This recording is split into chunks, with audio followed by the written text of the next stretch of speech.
Same काम 11 के साथ करेंगे बेटा। नीचे का सोल्यूशन कवर अप कर लीजिए विद सम कैलकुलेटर, ताकि आपको एकदम भी ध्यान वहाँ पे मिल जाए। सम पे फोकस करिए। The following are the particular about Gupta and company of a partnership firm है। ठीक है साहब।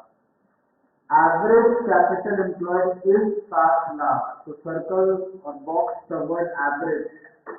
इस सब में आपको एक्चुअल कैपिटल एम्प्लॉयड और एवरेज कैपिटल एम्प्लॉयड में क्या यूज होता है वो सिखा रहा हूँ। एवरेज मतलब पिछले कुछ सालों का एवरेज होगा, 2 साल 3 साल पता नहीं, एवरेज है 7 लाख। पॉइंट नंबर जी पर जाना। Jump to point number G. Sundry asset of the firm is 7.5 lakh, यानी आपकी बैलेंस शीट का असेट है पूरा 7.5 लाख सन्ड्री असेट, और आपकी करेंट लायबिलिटी है 30,000। इसका मतलब कैपिटल एम्प्लॉयड का एक्चुअल फॉर्मूला जो है फिक्स्ड असेट करेंट असेट सब कुछ मिलाकर माइनस करेंट लायबिलिटी, तो 7.5 में से 30,000 में घटा दूं, जो भी अमाउंट आ रहा है वो अमाउंट मेरा एक्चुअल कैपिटल एम्प्लॉयड है। क्या बोले बेटा? तो आपको अगर कैपिटलाइजेशन मेथड इसमें यूज करना है, प्रेफर्ड हमेशा एक्चुअल कैपिटल एम्प्लॉयड होना चाहिए। तो 7,20,000 है। और यहाँ पे नीचे पूछ रहा है ascertain the value of goodwill of the firm under the following method. एक पूछ रहा है 3 इयर्स परचेज, तो लास्ट स्टेप में इंटू होगा, ऑफ सुपर प्रॉफिट मेथड, और एक अपने से पूछ रहा है कैपिटलाइजेशन मेथड। तो भैया कैपिटल एम्प्लॉयड स्टेप नंबर 1 में अपने लोगों का 7.5 लाख माइनस करेंट लायबिलिटी 30,000, यानी 7,20,000।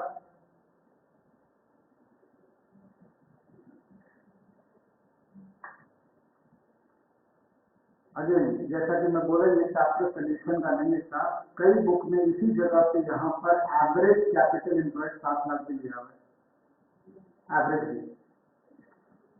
Back to the sum, question में चले। Net trading profit of the firm for the last 3 years आप, ये प्रॉफिट दिया है और प्रॉफिट को देखते ट्रेंड ढूंढने का प्रयास करो। मोटा फिगर 1,07,, 90,000 और 1,12,000, बढ़ रहा है घट रहा है, मिक्सचर है। इसका मतलब यहाँ पर कोई ट्रेंड नहीं है। Market rate of interest investment पर 8% है, और rate of risk return capital invested 2% है। दैट मीन्स एनआर ओवर हो गया 10%। सम ऑलमोस्ट एक जैसे होते हुए डॉक्टर घूम रहे होते हैं। फिर fair remuneration to the partner for their services. तो फेयर रेम्यूनरेशन, पार्टनर का रेम्यूनरेशन जैसे बोले उसका मतलब ये था, उसका मतलब ये है कि ये ऑल्टरनेटिव एम्प्लॉयमेंट वाला सैलरी है जो मेरे बिजनेस से माइनस करना अभी भी बाकी है। तो 12,000 ऑलरेडी पर एनम है, ये ध्यान देना, क्योंकि कई बार ये पर मंथ होगा कभी ये पर एनम होगा। तो आप देखना ये पर मंथ हो तो इंटू 12 करना है, और पर एनम है तो कोई बात ही नहीं है। द प्रॉफिट इंक्लूडेड, इंक्लूड से इशारा मिल गया, उसके अंदर कुछ जुड़ा हुआ है। नॉन रेकरिंग प्रॉफिट, जो प्रॉफिट बार बार नहीं होगी, यानी इनकम में जो प्रॉफिट बार बार नहीं होगी, फ्यूचर में मेंटेन होने वाली प्रॉफिट नहीं होगी, वो प्रॉफिट से माइनस होनी चाहिए। तो 1,000 रुपया का ऑन एन एवरेज हमने पाया, 1,000 रुपया का ऑन एन एवरेज हमने पाया आइटम इनकम का है, जो नॉन रेकरिंग नेचर का है। 1,000 रुपया का नॉन रेकरिंग नेचर का है, पर आउट ऑफ दिस, इसमें से भी on an average it was considered that इसमें से भी कितने रुपए की टेंडेंसी रेकरिंग हो गई, बोला recurring at an average rate of 600 per year. तो ये पूरा सेंटेंस एक बार बिना रोके पढ़ो, क्या बोलना चाह रहा है देखो, आप बताओ मेरे को।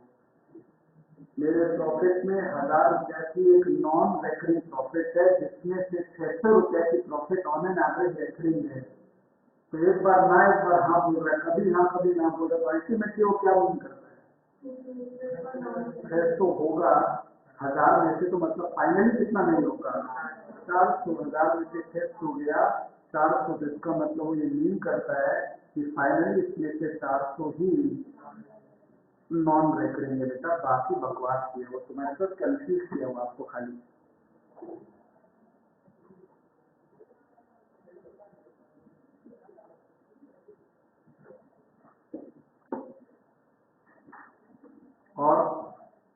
कैपिटल एम्प्लॉयड दिया हुआ है।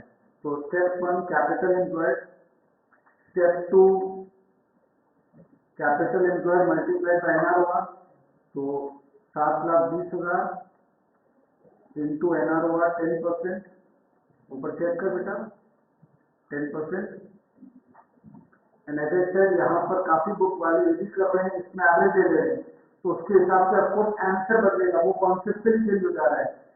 और फिर एवरेज प्रॉफिट के लिए पिछले 3 साल की प्रॉफिट पॉइंट नंबर बी में थी, इन तीनों को जोड़ के डिवाइड रखिए बता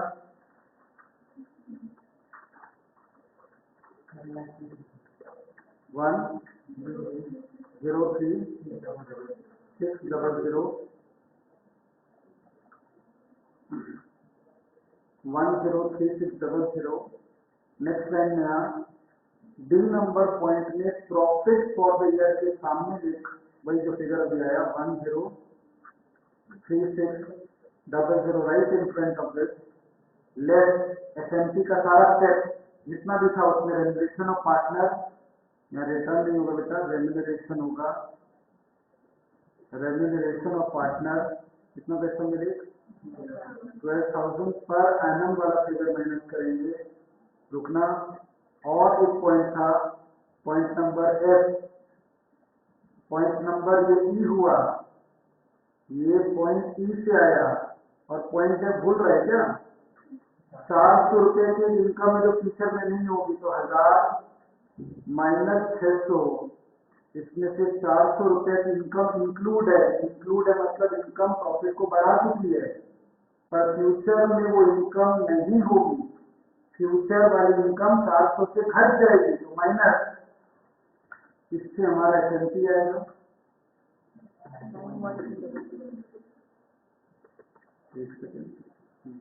ठीक है। एसएमपी के सामने इतना बेटा 9,1,200 और अब एसएमपी माइनस नॉर्मल प्रॉफिट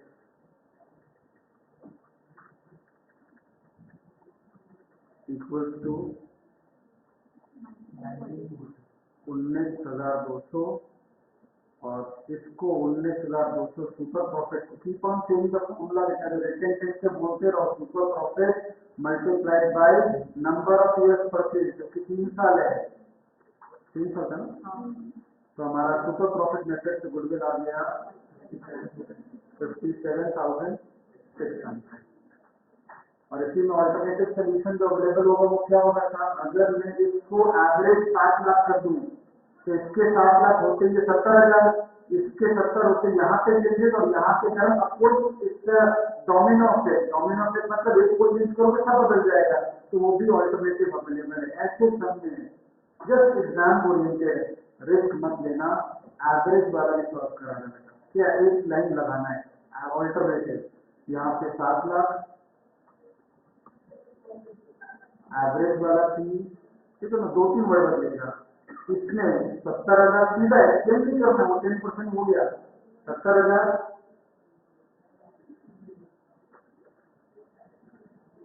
ये 70 का इंपैक्ट सीधा यहाँ पड़ेगा 91 वाले स्टेप पर, तो 91 माइनस इसके बदले यहाँ पे और ऑल्टरनेटिव क्या चल रहा है 91,200 माइनस 70,000 कितना है बेटा 21,200 और इधर में इसका लास्ट गुडविल आंसर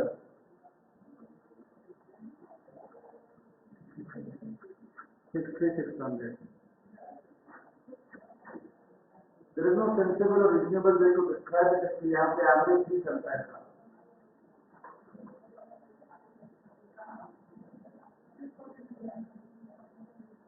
बट अपने लोगों का कैपिटलाइजेशन मेथड में हमेशा एक्चुअल कैपिटल एम्प्लॉयड यूज करना, उसमें कोई दो आंसर नहीं लेना है। तो स्टेप 1 यहाँ पे वर्ड थोड़ा डिफाइन करो, एक्चुअल सी ब्रैकेट में ऑलवेज, कोई और लेना ही नहीं है, तो एक्चुअल सी अगेन सॉल्व हो चुका बच्चों ऊपर 7,20,000,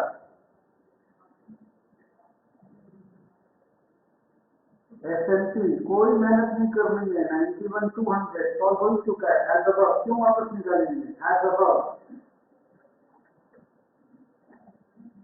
अब इसे कैपिटलाइज करना है साहब, तो 91,200 एसएमसी डिवाइड बाय एनआरओआर, एनआरओआर 13%, तो इसको डिवाइड करने से 9,12,000 हो गया। और goodwill is equal to SMC नहीं होगा, देखो यहाँ गलत करते हैं, एसएमसी नहीं होगा, यहाँ पे होगा कैपिटलाइज्ड वैल्यू ऑफ एसएमसी, यानी 9,12,000 माइनस सी 7,20,000,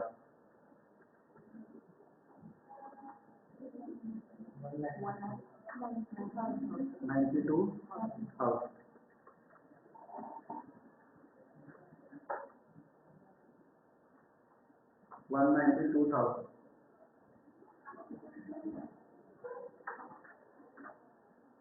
किसी भी एंगल से भाई साहब ये गुडविल इसके बराबर है, आसपास है, ये इसके आसपास नहीं है तो इसके आसपास कहाँ से होगा?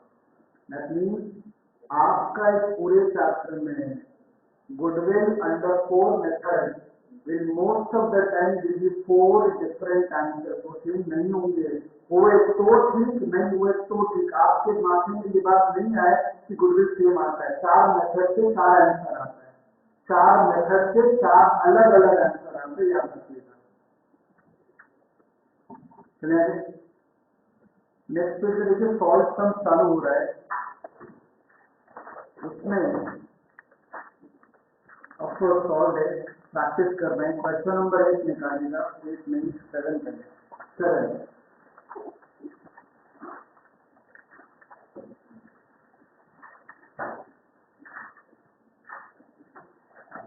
7 8 दोनों एग्जैक्टली सेम है, खाली थोड़ा सा अंतर है। 7 आप लोग खुद प्रैक्टिस कर लेना, मैं 8 करा देता हूँ, इसमें ज़्यादा बोलने को है, तो ये आप सेल्फ प्रैक्टिस कर लोगे। यहाँ पे बगल लिख लो, 7 के बगल में अभी लिखना लिखा है similar to question number 8, bracket में नेक्स्ट पेज एग्जाम की तैयारी कर ली, इसका सारी बात है।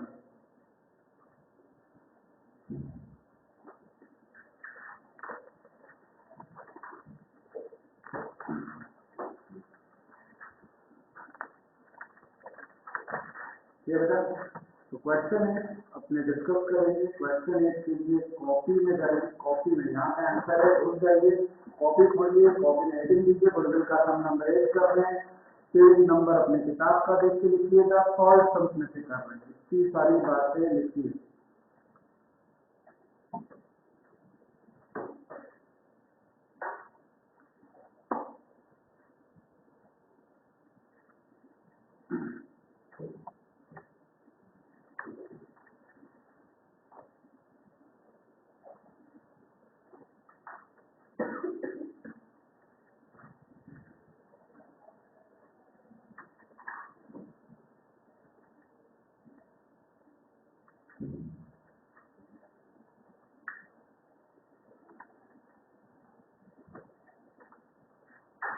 बात करें,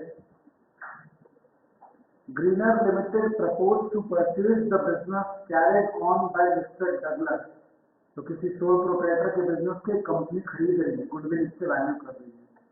goodwill for this purpose is agreed to be valued at 3 years purchase of weighted average profit of the past 4 years, और यहाँ पे हम देख सकते हैं 8, 9, 10, 11 प्रॉफिट भी अपने पास बचे, 4 साल का वेस्ट किया है, ये वेस्ट है, गुण में जाएगा द एप्रोप्रिएट वेस्ट आर, कोई प्रॉफिट थोड़ी है, प्रॉफिट तो ये है, the profit of these years are, हमेशा गिनना प्रॉफिट 4 लेना, 2008, 9, 10 और 11, ठीक। On security of the account नहीं होगा बेटा, ऑन स्क्रूटनी ऑफ अकाउंट होगा, स्क्रूटनी मतलब इंस्पेक्शन किया गया अकाउंट का, तो ये बातें पता चलेगी। एक बार आप रीड करो फिर मैं समझाऊंगा।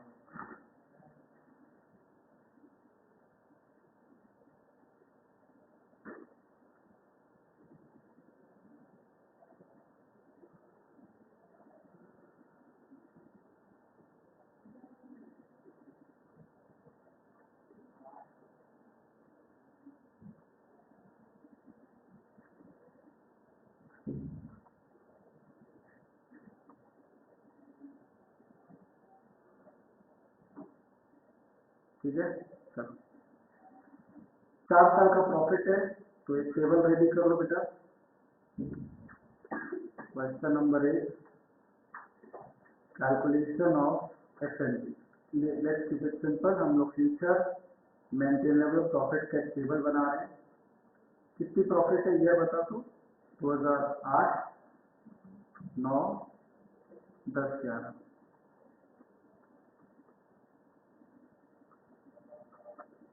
प्रॉफिट गिवन है,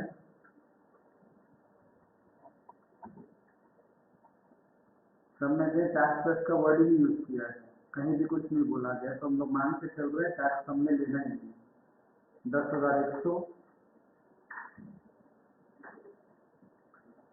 इस तरह के सब में लोग यहाँ पे लास्ट से पता लिख देते हैं। ये क्वेश्चन हो रहा है ना, यहाँ पे हम लोग को लिख देना चाहिए। अगर इस तरह का सब में टैक्स नहीं लेना है तो ये वर्ड आपके एग्जाम पेपर में लिखा रहेगा, घबराना मत, नो टैक्स बोल के लिखा रहेगा।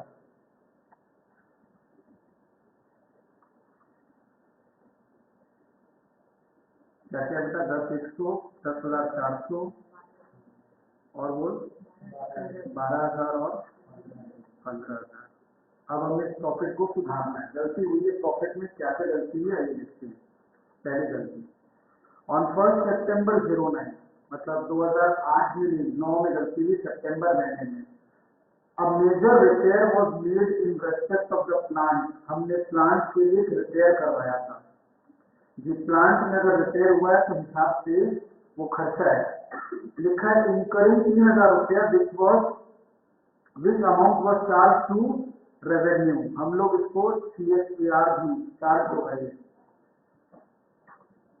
तो हम लोग ने 3,000 को रिपेयर में रेवेन्यू में लिख दिया। पर यहाँ पे वर्ड क्या लिखा हुआ है, मेजर रिपेयर। तो मेजर रिपेयर का वैसे तो एक खोखला मतलब है, इनको लिखना चाहिए था कि ये कैपिटल एक्सपेंडिचर है, पर इनकी बातों से पता चल रहा है कि इन्होंने 3,000 रुपया को अगर रेवेन्यू में लिख दिया था और ये रेवेन्यू में नहीं लिखना चाहिए था, मतलब this is treated as capital expenditure. तो this is a not so good word, but again ये चैप्टर की अपनी कमी है, यहाँ पे इसको कैपिटल एक्सपेंडिचर मान रहे हैं, कैपिटल एक्सपेंडिचर मान रहे हैं, पर गलती से इसको रेवेन्यू यानी पीएल में डेबिट कर दिए। चार्ज करने का मतलब डेबिट करना होता है। अगर आपने कोई खर्चा पीएल में डेबिट किया तो उस साल की प्रॉफिट कम हो रही है। सुधारने के लिए उस साल की प्रॉफिट को अपने को वापस से बढ़ाना पड़ेगा। उस साल की गलती है, इसलिए add capital expenditure wrongly charged to PL सिर्फ 2009 में ऐड होगा 3,000 रुपया। हर स्टेप के बाद ऐड करना चाहिए एग्जाम रिलेटेड, पर अभी करोगे तो टाइम वेस्ट होगा। एग्जाम में हर स्टेप के बाद ऐड कर लेना। आगे क्वेश्चन उसी पॉइंट पे बोलता है कि the said sum is agreed to be capitalized। चलो इन्होंने यहाँ पे बात अच्छा कर दिया कि इसको हमें क्या करना, वैसा कैपिटलाइज करना, मैंने कर दिया वहां पर। For goodwill purpose calculating subject to adjustment of depreciation at the rate of 10% per annum on reducing balance method. तो 3,000 रुपए का 10% करके अगर हम चार्ज करें 2009 से, तो सिर्फ 2009 की बात करो, 2009 का डेप्रिसिएशन कितना होगा। तो कुछ मिस कर रहे हो, डेट है, सितंबर है, मंथ होगा, डेज होगा, तो सितंबर पूरा, अक्टूबर पूरा, नवंबर पूरा और दिसंबर, इसका होता है 4 महीना। तो पहले साल में 4 मंथ का डेप्रिसिएशन, तो 3,000 का 10%, 3,000 का 10%, 300, लेकिन 4 महीने की अगर करेंगे तो अपने लोग का डेप्रिसिएशन फॉर 2009 आ जाएगा, यही लिख दे रहे हैं, वहाँ पे तो जगह नहीं यूज करना है अपने, यहाँ पे लिख सकते हैं। एग्जाम में इसको अलग से रफ में बना देना, इंटू 4/12, 100 रुपया, यही रहना। अगर 2009 का डेप्रिसिएशन अपना 100 रुपया है, तो 2010 का डेप्रिसिएशन इतना अकाउंट किया, आप इससे वर्बली सोच सकते हो। रिड्यूसिंग मेथड है बेटा, रिड्यूसिंग। तो आपका मशीनरी का ओरिजिनल कॉस्ट है 3,000, जिसमें से 100 रुपया आपने पिछले साल ये 100 रुपया चार्ज कर दिया होगा, और बचे हुए फिगर पर आप 10% दोबारा निकाल रहे नेक्स्ट ईयर में, तो आपका 290 हो गया। 11 वाला आप बताओ, ट्राई करो। पहले ये ब्रैकेट बोलो तो प्रोसेस आंसर में मेरे कोई मजा नहीं आता है। 2900, पहले ये फिगर माइनस 290 रुपए का डिप्रिसिएशन प्रोसेस इंटू 10%। अफकोर्स 261 जो आपने बोला राइट ही बोला बच्चों, 261, ठीक है। तो आपने अगर इस 3000 को 2009 के पीरियड में लिख दिया, सोच के जवाब देना बेटा। 2009 के पीरियड में अगर आपने इसको लिख दिया तो ये पूरा पीरियड में डेबिट है। जब आप इसको बैलेंस शीट में बोल रहे हो फिक्स असेट में लिखोगे तो इसका मतलब आपने इसका डेप्रिसिएशन अभी तक लिखा नहीं है, तो इसका डेप्रिसिएशन 1 साल, 2 साल और 3 साल, 3 साल के पीरियड को अफेक्ट करेगा। डेप्रिसिएशन से प्रॉफिट क्या होती है, तो hence less depreciation not yet charge, अभी तक चार्ज नहीं हुआ ऑन अबव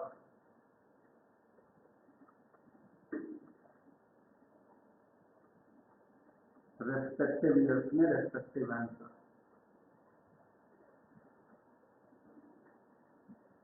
इसमें हड़बड़ी करोगे तो 2008 में लिखा जाएगा और कहानी खुद देर बाद खुद एहसास होगी, क्लमजी हो जाएगा। नेक्स्ट बेटा, ये मेन एंट्री था सम का, फिर इजी है। क्लोजिंग स्टॉक ऑफ ईयर पे ध्यान दे बेटा, ईयर मत मिस कर। 2009 में ओवर वैल्यू था, तो आपको ट्रिक दे दिया है लॉजिक पे, क्लोजिंग स्टॉक में उल्टा चलते हैं, तो ओवर वैल्यू है मतलब साइन हो जाएगा उल्टा माइनस वाला। तो क्लोजिंग स्टॉक हम लोग का 9, पहले अपने आप को ऐसे रखो, 9 मतलब ये कॉलम जो कांड हुआ है 9 में हुआ है, इसका मतलब less closing stock over value.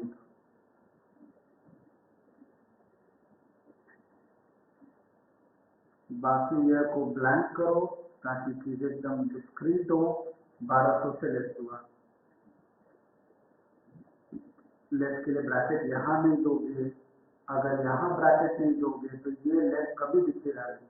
आप अगर ऐसा कर ना, ईमानदारी से बताना, जब तुम इसको जोड़ोगे यहाँ पे इसको ऐड करोगे तो 1200 माइनस करोगे, कोई नहीं करेगा, इम्पॉसिबल। इसलिए प्लीज ब्रैकेट। और आगे मत बढ़ना, इसके बाद एक बहुत इंपॉर्टेंट पॉइंट है जो सम कभी नहीं बोल पाए, आप तुम रियलाइज करो क्या मिस्टेक हो रही है तुमसे, देखने को बता पाता है।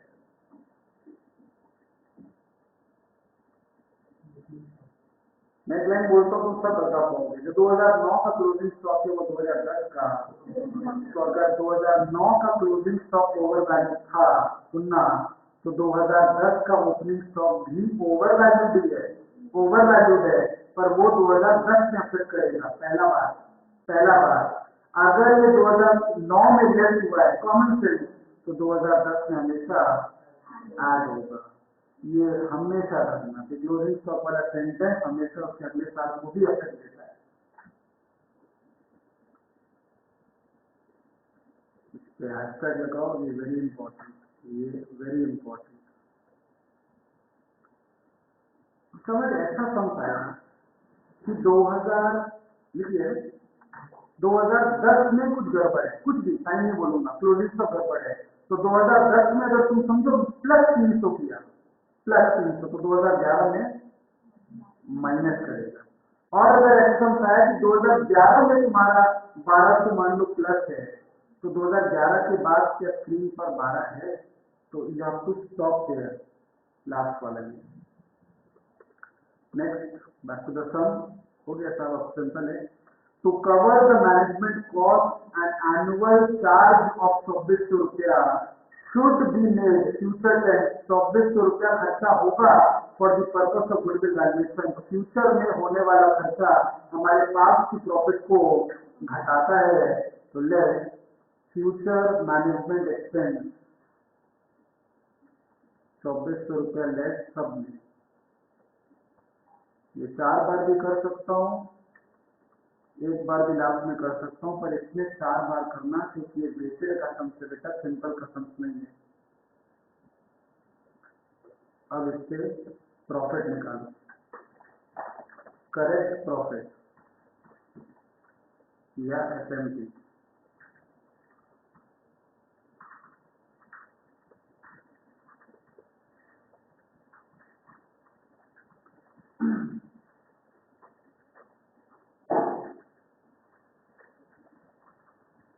कोई लास्ट वाला कर लेना, 2 जन कोई ऐसे रैंडमली कर ले, हो जाएगा।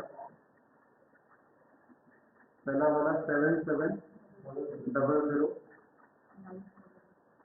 सेकेंड वाला 9700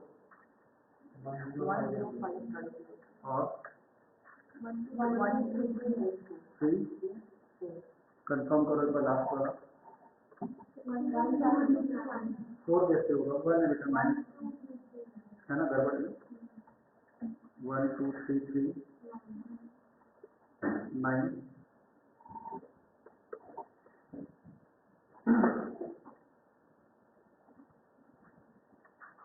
इसको हटाओ, इसको डी मत लिखो, इसमें सब आदमी नहीं समझ पाएंगे। मैं आपको डिफरेंट में दिखाता हूँ। 1 से टेबल तैयार हो गया, बहुत सारा तरीका है, मैं लिख के दिखाता हूँ, कॉपी मत करूँ। एक तरीका है, मैं यहीं पर वेट लिखूँ, सबने वेट दिया हुआ था 1 2 3 4, यहीं से वेट लिखूंगा तो ये बी हो जाएगा, और ए इंटू बी करूंगा तो सिग्मा एफ एक्स का फॉर्मूला यूज हो जाएगा। जब ये एफ एक्स होगा, एफ इंटू एक्स होगा, तो वो सिर्फ एफ एक्स होगा, सिग्मा नहीं होगा। सिग्मा को जब आप सारों को जोड़ेंगे तब होगा। एक तरीका ये हो सकता है, दूसरा तरीका हो सकता है ईयर प्रॉफिट का फिगर, वजन का फिगर और प्रॉफिट इनटू वेट। ये कंप्लीट स्टैटिस्टिक्स अप्रोच हो जाएगा। तो हमको देखने में कि पूरा स्टैटिस्टिक जैसा लगेगा। तो जैसा आप कंफर्ट जोन में आए तो नीचे टेबल बना लीजिए, वहां से निकलकर ईयर प्रॉफिट एक्स को रिप्रेजेंट कर रहा है, वेट एफ को, तो ये एफ इंटू एक्स हो गया। ईयर 1 2 3 4 मत लिखना, ईयर जो सामने है वो लिखना। 2008 ना, 9 10 11। ये स्मार्ट टेबल होता है, जल्दी होता है बेटा, उसमें फ्रिक्शन है।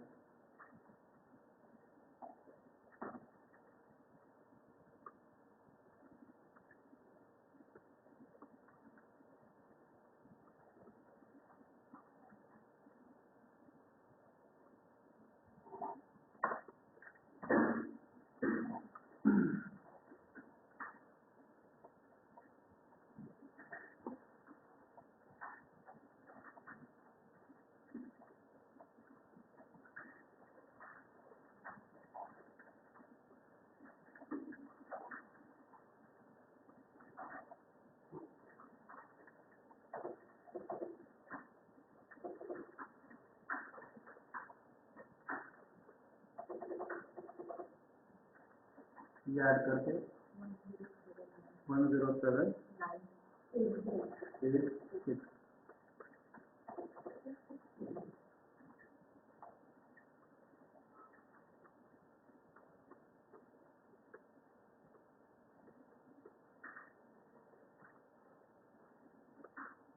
कॉपी थोड़ा ऊपर कर लूँ। एवरेज प्रॉफिट हो जाएगा sigma F x by sigma F. अपना स्टार्ट साथ में लेके चलो और अप्रोक्सीमेट करेंगे तो ये 10798.6 होगा, which is as good as 799।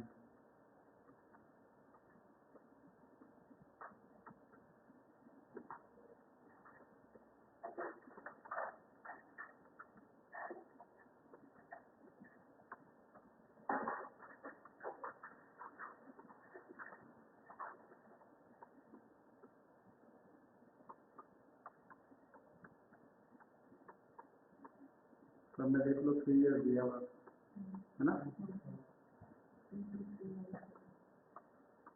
3 9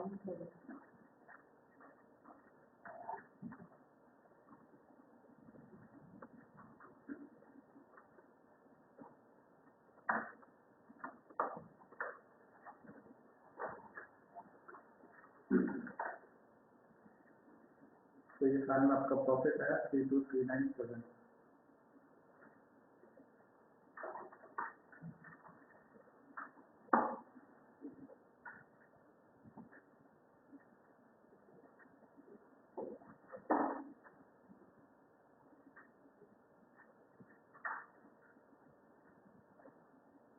done बेटा।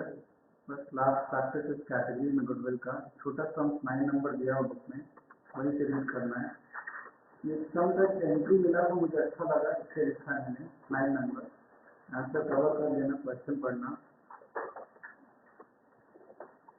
The average of the profit, कुछ साल के एवरेज हमें करके दे दिए हमने।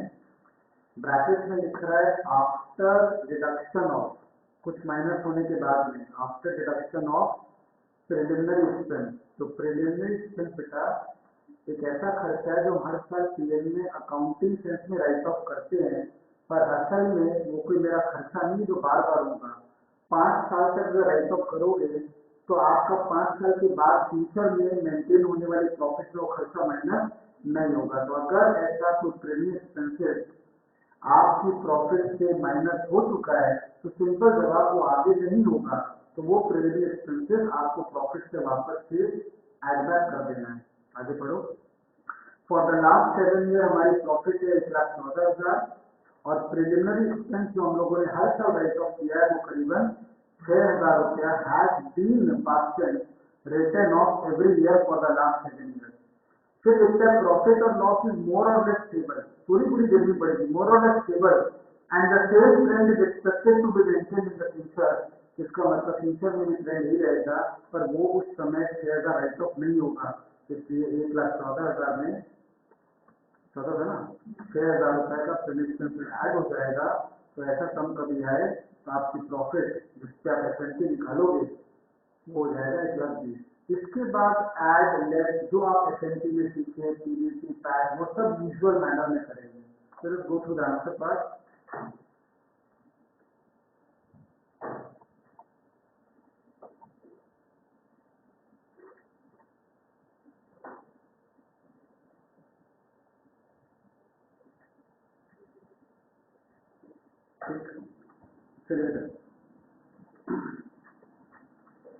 Let's move forward. एक सम और कर लेते हैं लास्ट गुडविल का क्वेश्चन, फिर एक तरह से ओवर हो जाएगा। प्रॉब्लम्स वाले पेज में आएगा। इस चैप्टर का 9th पेज होगा, जिनका पेज नंबर मैच कर रहा है उनका पेज 168 है, वरना वैल्यूएशन ऑफ गुडविल चैप्टर का 9th पेज होगा, सिंगल साइडेड पेज लेकर 9th पेज होगा। हेडिंग में प्रॉब्लम से क्वेश्चन नंबर 1 है।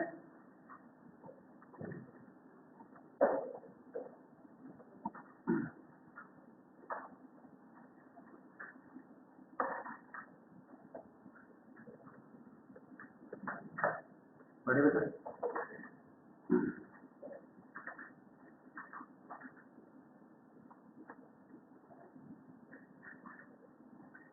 Calculate the goodwill as per annuity method. तो एन्युटी मेथड के लिए हमें सुपर प्रॉफिट पहले चाहिए। सेकंड बोलता है 5 years purchase of super profit method. Again हमें सुपर प्रॉफिट मिल जाए तो दोनों फटाफट हो जाएगा। एंड 3 नंबर बोलता है capitalization of the average profit method. इसमें नाम देख सकते हो, उन्होंने कैपिटलाइजेशन ऑफ के बगल में लिख दिया है कि आपको किसको कैपिटलाइज करना है, बोल रहा है एवरेज प्रॉफिट मेथड से करना है।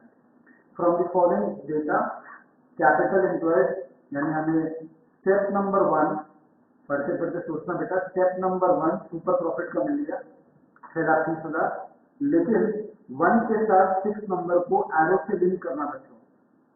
आपके एग्जाम में पूरा सम पढ़ोगे और 6 लिंक करना। 6 क्या बोलता है, fixed assets are revalued by 20,000 more than the existing book value of the asset. इसका मतलब मेरा कैपिटल एम्प्लॉयड निकल चुका है, उसके बाद हमें बता रहा है कि मेरा फिक्स्ड असेट 20,000 से मोर रीवैल्यूड हो रहा है।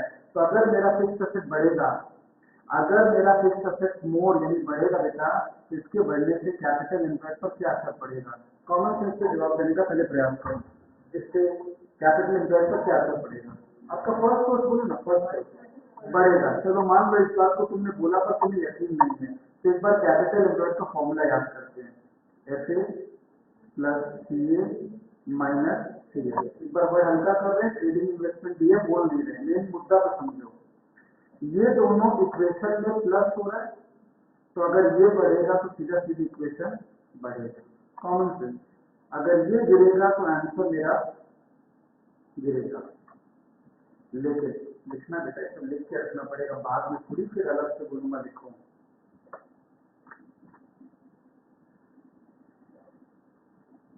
इक्वेशन मैथ, कोई भी चीज इक्वेशन के राइट हैंड साइड जिसका प्लस साइन अगर वो बढ़ रही है तो आंसर भी बढ़ रहा है, यानी सेम रेसिप्रोकेशन हो रहा है।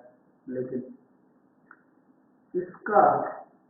इसके साथ अगर रिलेशन में पूछूं तो मेरे को पहले सोचना चाहिए सर ये माइनस होने वाली चीज है, माइनस यानी ऑपोजिट चीज है।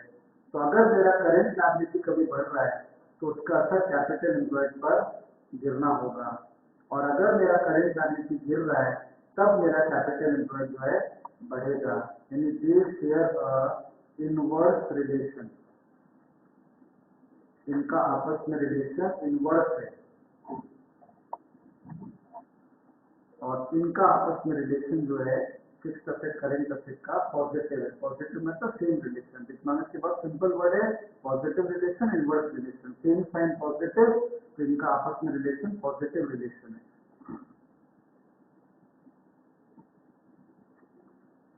तो अब मैं बेकार तो तुमको रटा के टेबल में देना चाहता हूँ कि मेरा फिक्स्ड असेट बढ़ा तो कैपिटल एम्प्लॉयड बढ़ा और घटा तो घटा, क्यों, उसका रीजन अगर मिल गया है तो आप लाइफ लॉन्ग तक उसको सस्टेन कर सकते हो। भूल भी गए तो तुरंत इक्वेशन लिखना, 1 सेकंड में याद आ जाएगा।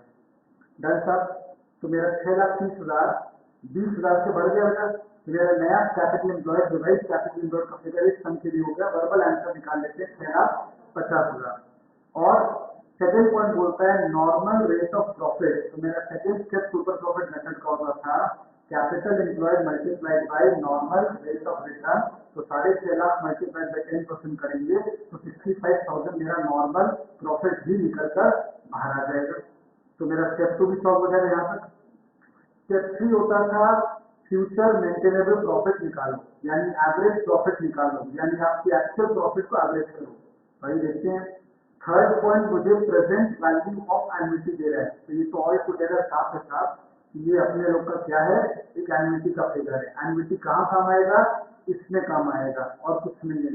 तो ये present value of annuity of 1 रुपया फॉर 5 साल एट 10% है 3.77545। तो एन्युटी मेथड का फॉर्मूला अगर आपको ध्यान बेटा, annuity method was super profit multiplied bye, आप मत प्लीज टर्न करना, I am just showing you, super profit multiplied by present value annuity factor for ₹1 या present value interest factor for an annuity I, n, I का मतलब होता है interest rate और n का मतलब होता है नंबर ऑफ ईयर्स। तो आपने सम को देखो, आपके सम में जो नॉर्मल रेट ऑफ प्रॉफिट है यानी नॉर्मल रेट ऑफ रिटर्न है वो अपने आप में इंटरेस्ट फैक्टर हो गया 10%, और आपके क्वेश्चन में सुपर प्रॉफिट मेथड में हिंट दे दिया था कि आपको 5 साल का प्रॉफिट चाहिए। इधर और देखो, net profit before taxation, 4 number point, net profit before taxation में 1 साल से लेकर कितने साल की प्रॉफिट है, 5 साल, मतलब एकदम 5 साल की प्रॉफिट को लेकर चल रहा है,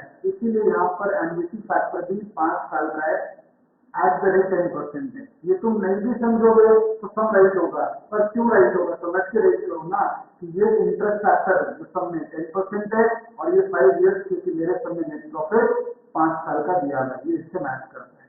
तो ये आंसर अपना दे दिया बेटा, नेट प्रॉफिट भी दे दिया है, लिख दिया है, ये प्रॉफिट बिफोर टैक्स है, 50% टैक्स रेट भी बता दिया है, फर्स्ट ईयर से लेकर 5 इयर्स तक अपने को प्रॉफिट दिया हुआ है।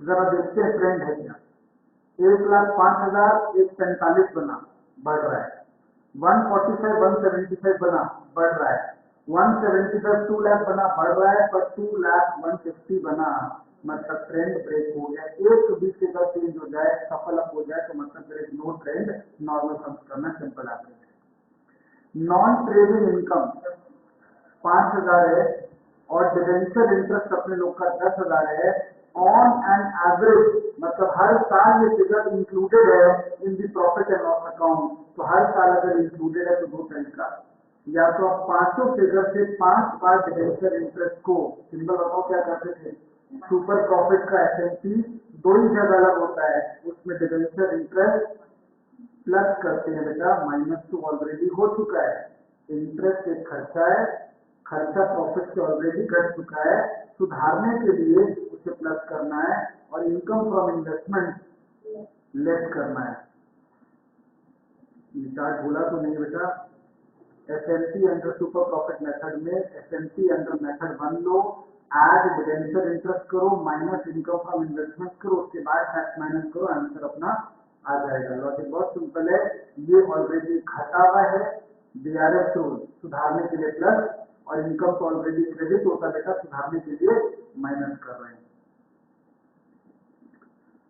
चलिए सोल्यूशन स्टेज यूज करिए। कैपिटल एम्प्लॉयड 630 पॉइंट नंबर 1 से आया, 20,000 पॉइंट नंबर 6 से आया। एड ऑन नोट लिखिए ताकि आप रिवाइज करना बचूं।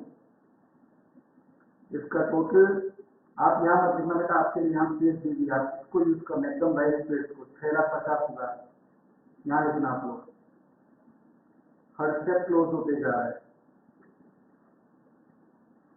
नेक्स्ट स्टेप फॉर्मूला बोलना बेटा, रिवाइज होता है इससे। नॉर्मल प्रॉफिट का formula is capital employed multiplied by N R O R, normal rate of return. इस बच्चे ने इस बात को पकड़ लिया था। देखो यहाँ तो नॉर्मल रेट ऑफ रिटर्न नहीं लिखा हुआ है, प्लीज ऐसी इंग्लिश मत पकड़ना।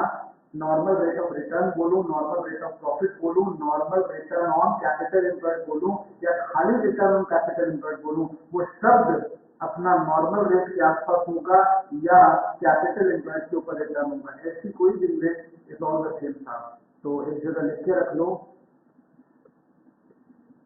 एनआरओआर का भाषा हो सकता है नॉर्मल रेट ऑफ प्रॉफिट भी,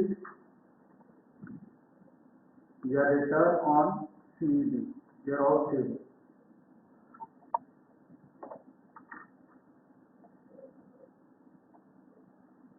एनआरओआर शॉर्ट में क्यों लिख दिया? इसका फुल फॉर्म आप सुनते बेटा क्या होगा? Normal rate of return. इसमें एनआर का मतलब नॉर्मल रेट ऑफ प्रॉफिट, ये उसकी भाषा हो सकती है रिटर्न ऑन कैपिटल एम्प्लॉयड। तो ये नोट्स को अपना एक जगह साइड में रख लेंगे।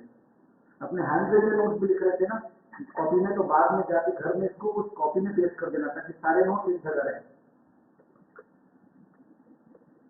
तो 6,50,000 अपना कैपिटल एम्प्लॉयड आया स्टेप नंबर 1 में, into normal rate of return का परसेंटेज है, इससे अपना आंसर हो गया 65,000। अपना नॉर्मल प्रॉफिट आ गया 65,000।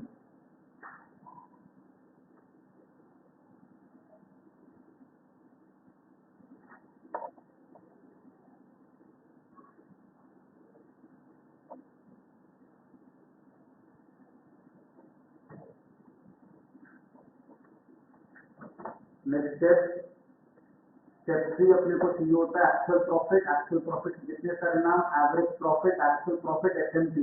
पर एसएमपी अंडर सुपर प्रॉफिट, तो पहले अपने 4 नंबर पॉइंट से नॉर्मल एवरेज किए, और ये प्रॉफिट बिफोर टैक्स है, अच्छा है, बिफोर टैक्स ही होना चाहिए। अगर कभी आफ्टर टैक्स आया तो मैं आगे आपको सिखाऊंगा चैप्टर में कि पहले बिफोर टैक्स बनाते कैसे और आगे कैसे बढ़ते हैं। तो बिफोर टैक्स का एवरेज करेंगे, पॉइंट नंबर 3 का स्पेस यूज करेंगे। तो पहले अपने एवरेज प्रॉफिट कर रहे हैं, बोलना बेटा 3 डिजिट बोल देना खाली।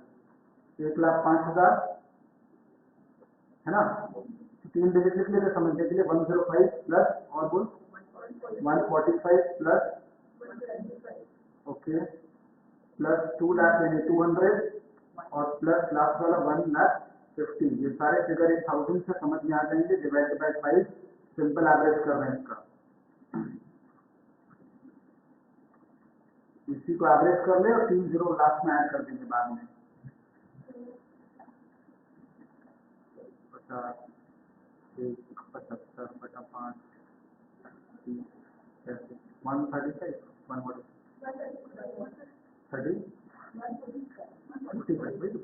तो ये 155,000 यहाँ लिखोगे बेटा इनर कॉलम में, 1,55,000 कर लो इसको। इसका सिंपल एवरेज 155 आया। नेक्स्ट लाइन में क्या साइन है बोलो मेरे को? Plus debenture interest. क्यों ऐड हो रहा है? उसका लॉजिक क्या है? कि डिबेंचर इंटरेस्ट प्रॉफिट में ऑलरेडी पीएल में डेबिट हो चुका है बेटा, डेबिट यानी माइनस हो चुका है, सुधारने के लिए उसको क्या कर रहे हैं, ऐड कर रहे हैं। तो ऐड डिबेंचर इंटरेस्ट कितना रुपया, पॉइंट नंबर 5 में देखो बेटा 10 minus income from investment,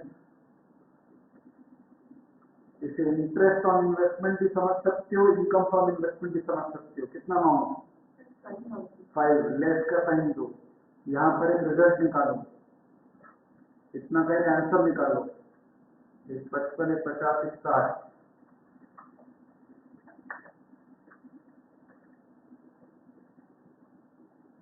correct. अब इसमें से टैक्स माइनस करो, लेस टैक्स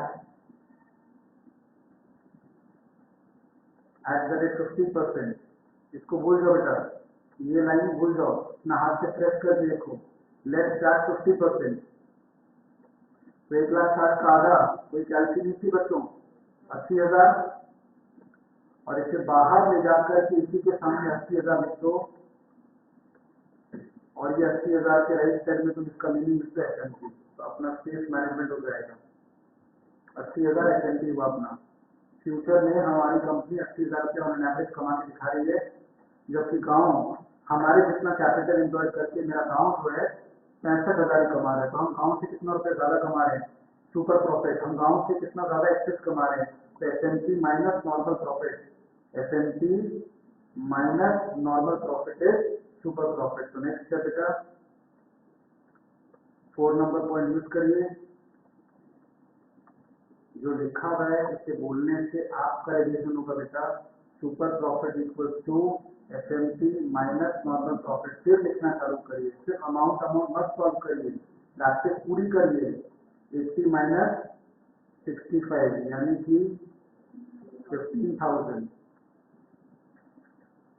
यहाँ तक समझ लो तुम्हारा क्वेश्चन का वर्किंग नोट हुआ खाली, ये पूरा हिस्सा तुम्हारा वर्किंग नोट था। अब आपका सोल्यूशन स्टार्ट हो रहा है, इसके पहले तक ये पूरा वर्किंग नोट हिस्सा था।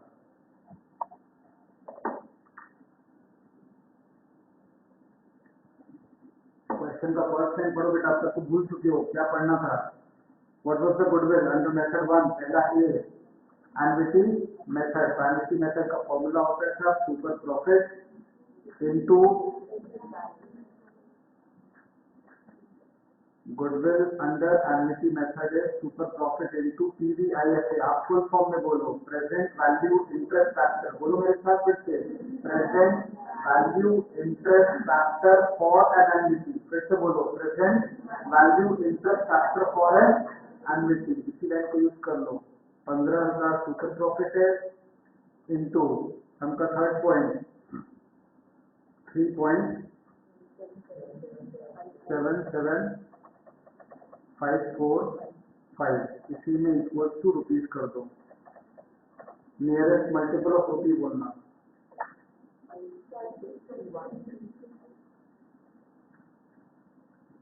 566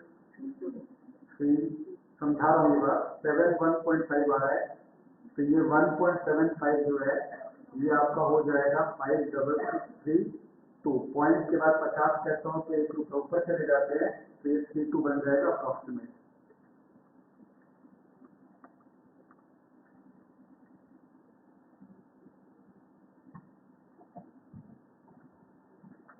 बैक टू द क्वेश्चन बेटा।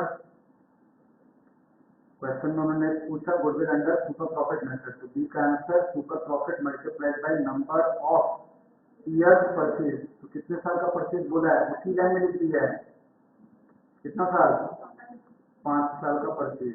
कहाँ लिखा हुआ है 5 ईयर्स, क्वेश्चन में यहाँ लिखा हुआ है 5 years purchase of super profit.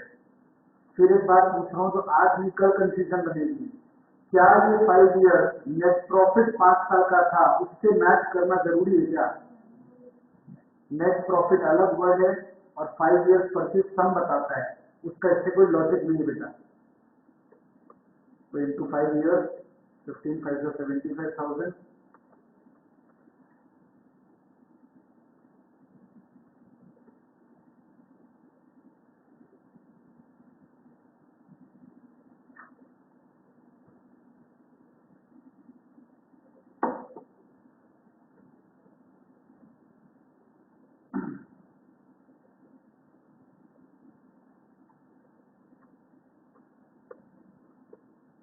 Capitalisation method, capital employed 6.5 था अपना, एसएलपी का फिगर 80,000 था,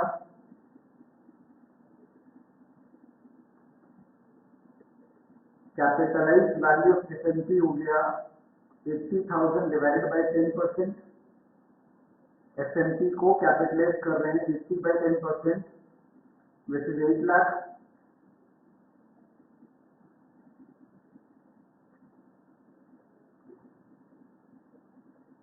और गुडविल हो गया 7। यहाँ देखो एसएनपी बाय एनआरओआर ऑलरेडी मैंने यहाँ सॉल्व कर दिया है, ये हिस्सा थर्ड नंबर स्टेप में ऑलरेडी सॉल्व कर दिया है, तो इसके बदले 8 लाख, यानी सिंपल भाषा में बोले तो capitalize value SNP minus actual capital employed 6.5 lakh equal to 1,50,000।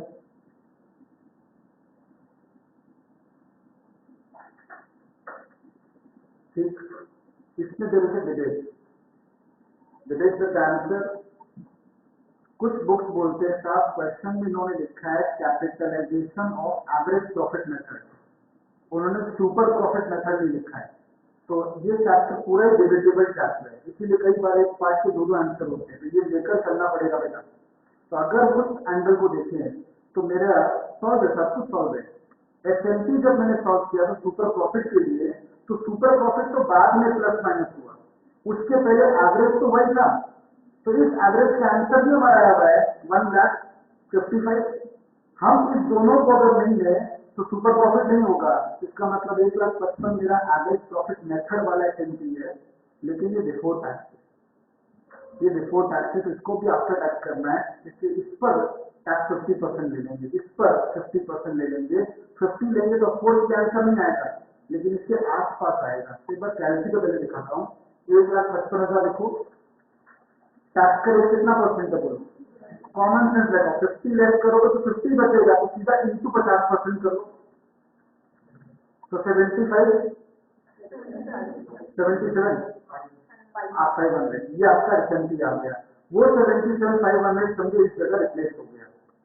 बस इसके बाद का स्टेप डिवाइडेड बाय 10%, तो करो डिवाइड बाय 10%, अफकोर्स 7 लाख 75 ये यहाँ पर आ गया, और इसके बाद माइनस एक्चुअल कैपिटल जो है 6.5 लाख, तो माइनस 650। आपका आंसर इसके आस पास होगा, जमीन आसमान का अंतर नहीं होगा पर आस पास होगा, इट कम्स टू समथिंग। तो ऑल्टरनेटिव सजेशन, यहाँ स्पेस नहीं लगे तो आप अपनी कॉपी में लिख लेना, यहाँ लिख लेना ऑल्टरनेटिव सॉल्यूशन इन कॉपी।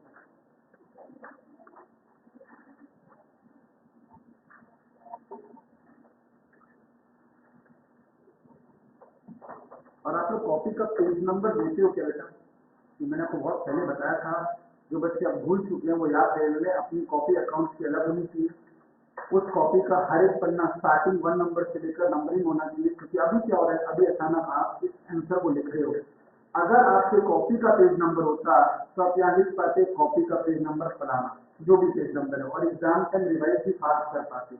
तो ये काम एक आज नहीं, घर जाकर के कर लेना, जो भी पेज नंबर होगा आपका। मैं पेज लिखूंगा, मेरी तो कॉपी भी है, सब कुछ है। कौन सा हिस्सा सॉल्व हो रही है, क्वेश्चन 1 का सी हिस्सा हो रहा है, capitalization of average profit method. Class 11-12 होता ना बेटा, तो ये ऑल्टरनेटिव सोल्यूशन पे शिफ्ट करते हैं, क्योंकि 11-12 में हम लोग उस तरह से पढ़ रहे हैं, पर जब हम लोग ग्रांड लेवल पर आ जाते हैं तो capitalization of super profit method को ही हम लोग यूनिवर्सल मान के चलते हैं। तो एवरेज प्रॉफिट मेथड में पहला हिस्सा कैपिटल एम्प्लॉयड 6.5 लाख,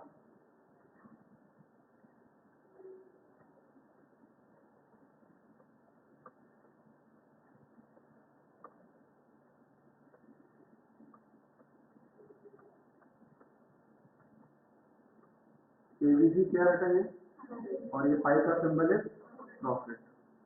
तो अपना average profit sigma X by N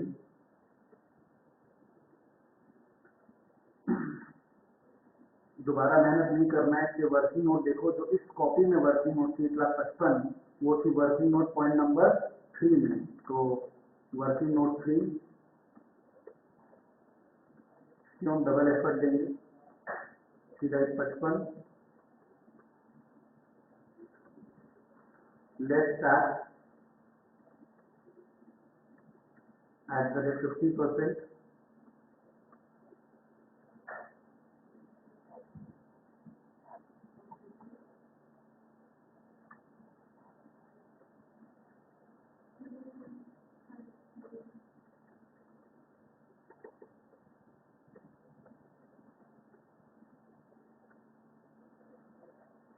तो ये आपका एसएमपी आ गया।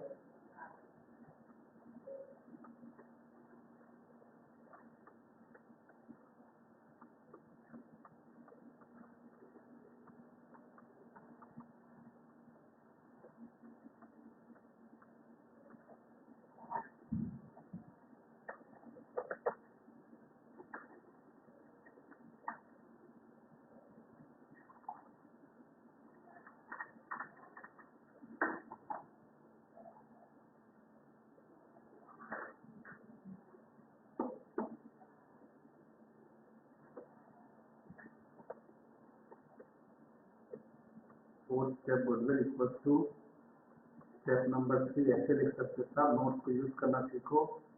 स्टेप नंबर 3 माइनस 2 नहीं, sorry 3 minus actual capital number 1 में था।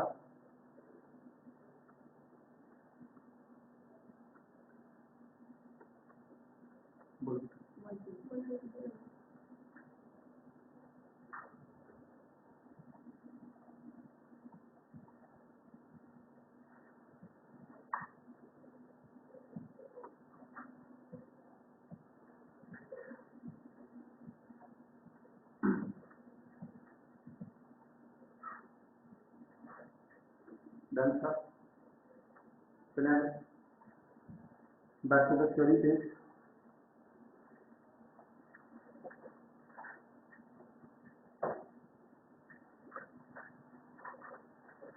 अपना चैप्टर मैं जब बोलूंगा तो बताना। अपना चैप्टर चल रहा है valuation of goodwill and share. तो अपना वैल्यूएशन ऑफ गुडविल कंसेप्चुअली हुआ, शेयर में हम लोग जा रहे हैं। तो शेयर वैल्यूएशन क्यों होती है, क्या होती है, क्या काम आती है जी। ऐसे तो आमतौर पर आप देखता है कि बाजार में कोई भी कंपनी का शेयर मार्केट में शेयर प्राइस है, जिस कंपनी का शेयर मार्केट में शेयर प्राइस है उसको इन सब की दरकार नहीं है, क्योंकि इसका तो ऑलरेडी प्राइस पता है। लेकिन बहुत सारी ऐसी कंपनी होती है जो शेयर मार्केट पे ट्रेडिंग हुई नहीं है, they are not being traded in the share market, उनका शेयर मार्केट में अस्तित्व नहीं है। उनको बोलते हैं off the share market, off the counter, जिनके लिमिटेड शेयर होल्डर है। उनमें से अगर किसी को उसको बेचना है तो वो लोग इस प्राइजेस को रिसोर्ट करते हैं। इसमें 3 मेथड है आपके सिलेबस के हिसाब से। एक इंट्रिंसिक वैल्यू मेथड, नाम दोहराएं, इंट्रिंसिक वैल्यू मेथड, एक यील्ड मेथड, और एक इन दोनों का एवरेज, वो तो कोई मेथड ही नहीं बेटा, बस नाम है फेयर वैल्यू मेथड। क्या नाम था? तो आपका फोकस अभी सिर्फ फर्स्ट मेथड पे है, इंट्रिंसिक वैल्यू पर। तो नोट्स वाले पेज में जाइएगा, हम लोग गुडविल स्टार्ट किए थे, उसका नोट्स ओवर हुआ था।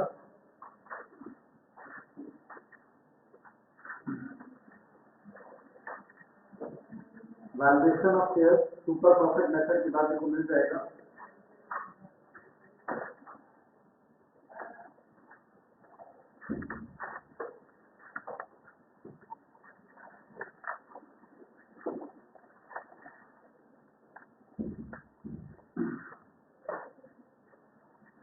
तो 3 names बेटा, intrinsic value method. Intrinsic value share की ट्रू वैल्यू होती है बेटा, ये बेस्ट माना जाता है। ये असल में उस कंपनी के अंदर के सारे फिगर्स को निकाल के बाहर रखता है कि ये कंपनी अगर एक अच्छे से काम कर देते तो इतना रुपया आएगा, और उस पैसे से लिखित लायबिलिटी को अगर चुकाया जाए तो इतना रुपया पेमेंट होगा। Hence it is the true value method. Intrinsic value का ये कोई नाम नहीं, खाली मीनिंग है ट्रू वैल्यू। इसका और नाम अगर देते हैं तो इसे बुक वैल्यू मेथड भी बोलते हैं, और oblique pooling of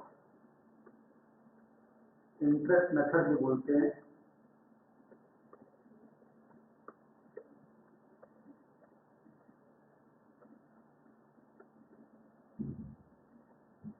pooling of interest method भी बोलते हैं। और next name is breakup value method. Breakup value method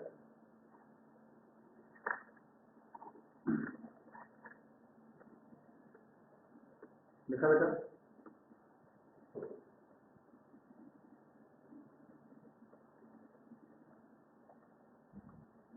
and lastly we can call it as asset backing method. Asset backing method. Asset backing method.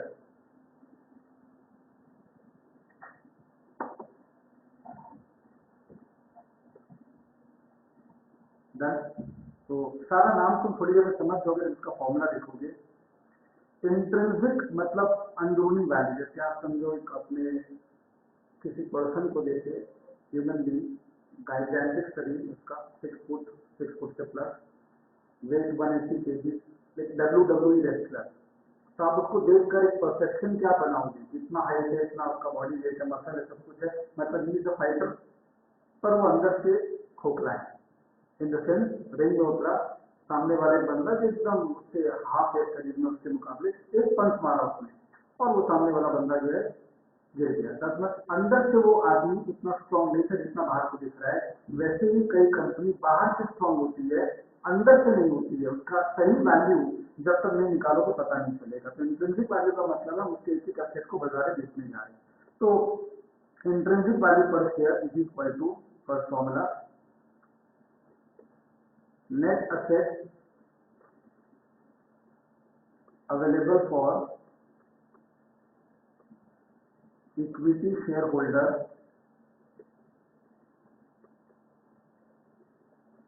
divided by number of equity shares. Net assets available for equity shareholder divided by, keep on saying जितनी बार लिखो बेटा 2-3 बार बोलते रह जाना, divided by number of equity shares। इसको हम लोग नफेस बुलाएंगे। आज के बाद ये वर्ड बोले तो फुल फॉर्म आपके पास है, divided by n, capital N.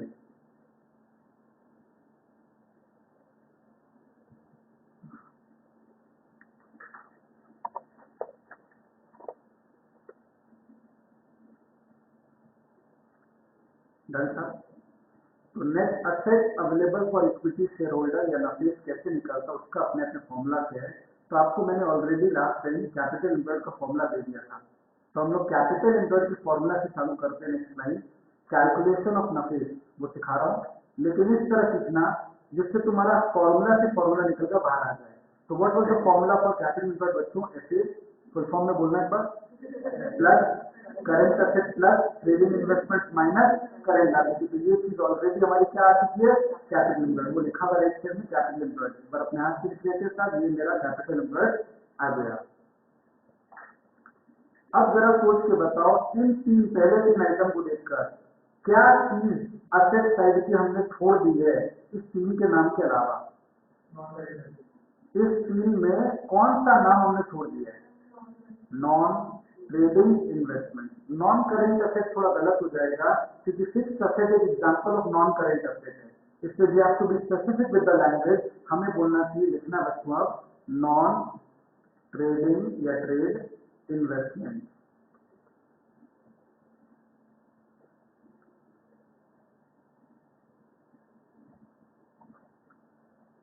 तो अपने किस जर्नी से कहां जा रहे हैं? कैपिटल एम्प्लॉयड से नफेस निकालना सिखा रहा हूं, इससे आप हमेशा रिटेन कर पाएंगे कि सी में क्या छोड़े थे वो जोड़ दिए।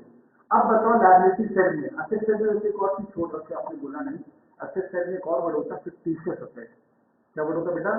Fictitious asset. बैलेंस शीट भी आपको बनाकर मैं दिखाया था जब मैं कैपिटल एम्प्लॉयड समझा रहा था। रनिंग नोट्स का बहुत सारे कुछ बनाए थे हम लोग।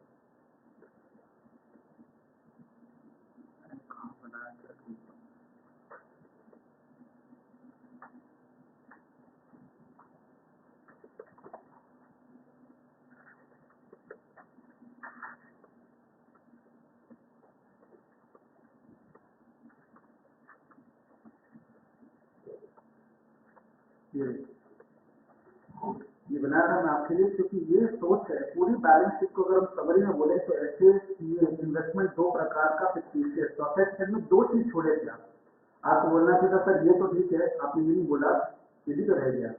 पर fictitious asset is not a real asset. Fictitious asset is a loss which is not yet return of. आज आप बाजार में सोने की अंगूठी बेचोगे, रुपया मिलेगा? आया ना जवाब मिलेगा। आप अगर अपनी संपत्ति बेचोगे पैसा मिलेगा, सोने की अंगूठी एग्जाम्पल मान मिलेगा। आपके पास बिल्डिंग है, बेचोगे पैसा मिलेगा? है ना? आपके पास लैंड है, जमीन है, मिलेगा। आपके पास किसी कंपनी का शेयर से बेचोगे पैसा मिलेगा? है ना? आपके घर में कचरा है, बेचोगे पैसा मिलेगा।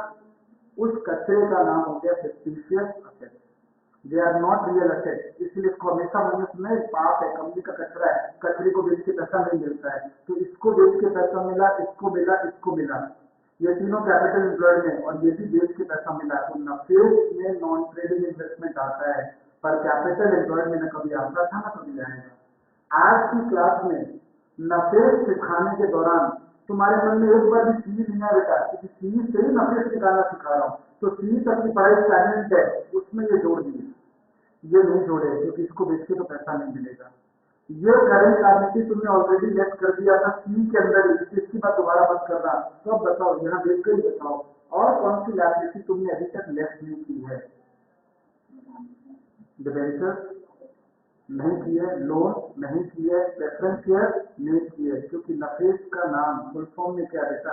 Net asset which is available for equity share holder. तो मैं वो पैसा निकाल रहा हूं जो मेरी असेट साइड को बेच कर मुझे मिलेगा, माइनस लायबिलिटी को पे करने के बाद मेरे इक्विटी शेयर होल्डर को खाना कितना बचेगा। घर में 10 रोटियां बनी, डिबेंचर तू 2 रोटी खा ले, प्रेफरेंस है भैया तू भी 1 रोटी खा ले, तो मेरे पास कितना रोटी बचा हुआ है काउंटिंग। तो यहाँ पे amount which I am paying less, जो भी मैं पैसा पेमेंट कर रहा हूँ फ्रॉम दिस असेट वो लेस, तो किसको किसको देना बाकी है? एक डिबेंचर, डिबेंचर के साथ ही लॉन्ग टर्म लोन, एक preference share capital, preference share के साथ ही कोई इंक्लूडिंग अर्लियर डिविडेंड ये सब हुआ तो वो इसी जगह पर जुड़ जाएगा।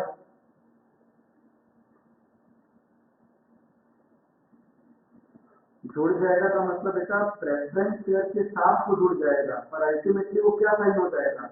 माइनस। और डिबेंचर्स के साथ भी लेंगे कि बेटा including earlier interest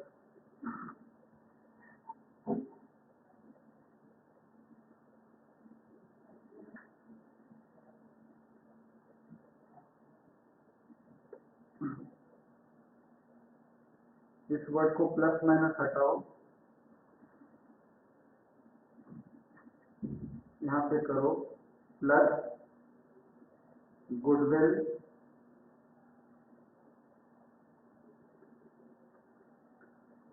as computed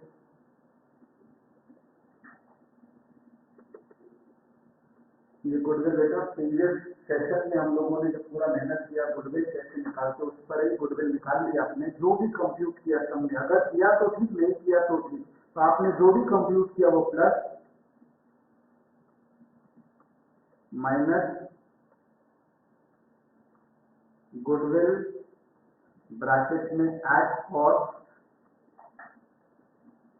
oblique purchase goodwill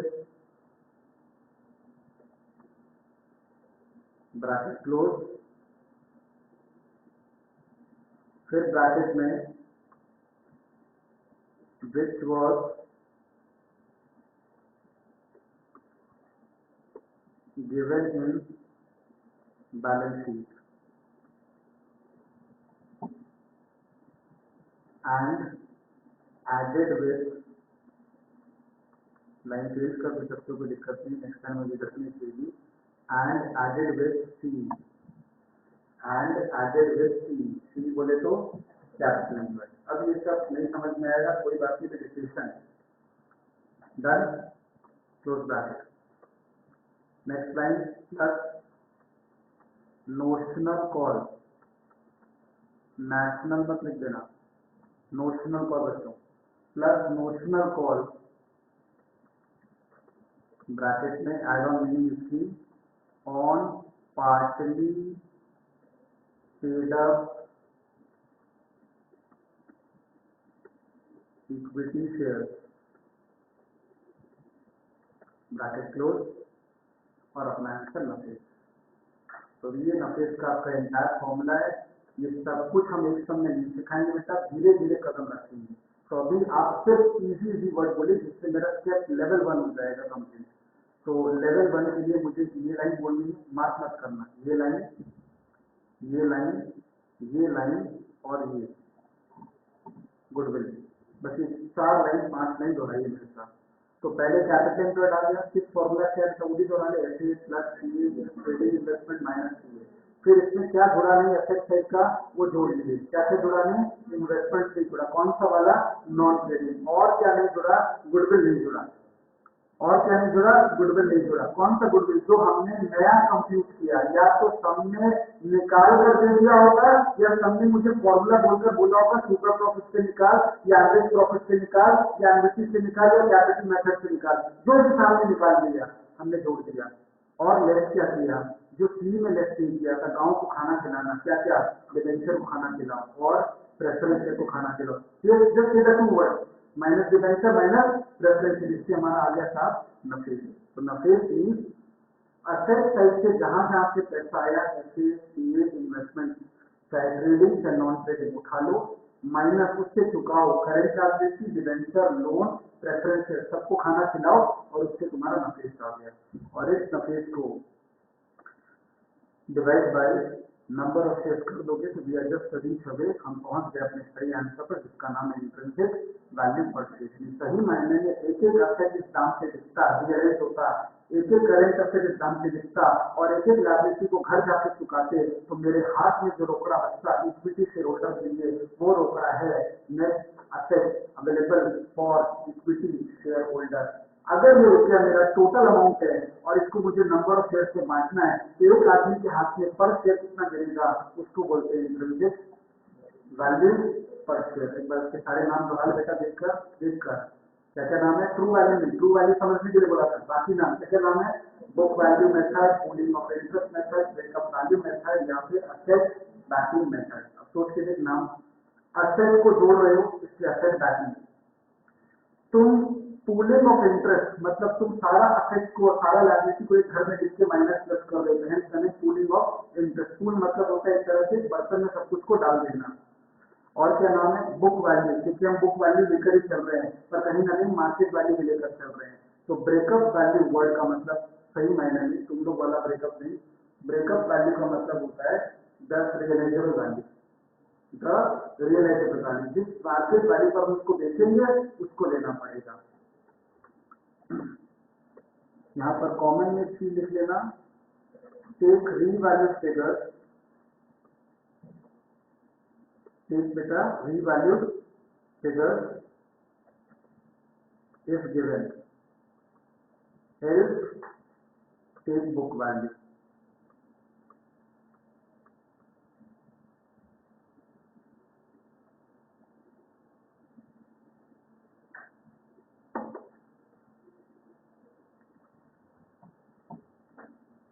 book value किसको बोलते हैं बच्चों, इजी वर्ड बच्चों के समझने के लिए, बैलेंस शीट में दिया हुआ फिगर, सम्स में दिया हुआ फिगर, बैलेंस शीट फिगर, उससे बोलते हैं book value figure.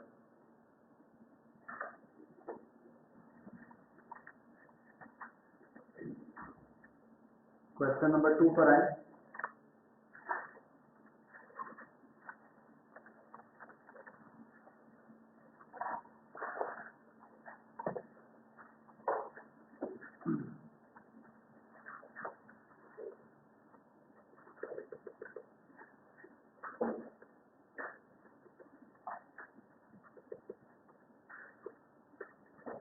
The following particulars are available in relation to a company X Limited. Capital उसका ब्रेकअप है 450 comma, that mean 450 is the number of share, 6% preference share of ₹100 each. तो total कीमत कितनी होगी बेटा, 450 की कीमत 100 रुपए के लिहाज से 45,000 रुपीज हो गई। 6% उसका रेट ऑफ डिविडेंड है, काम लगे तो ठीक, वरना इंट्रिंसिक वैल्यू में कोई काम नहीं है।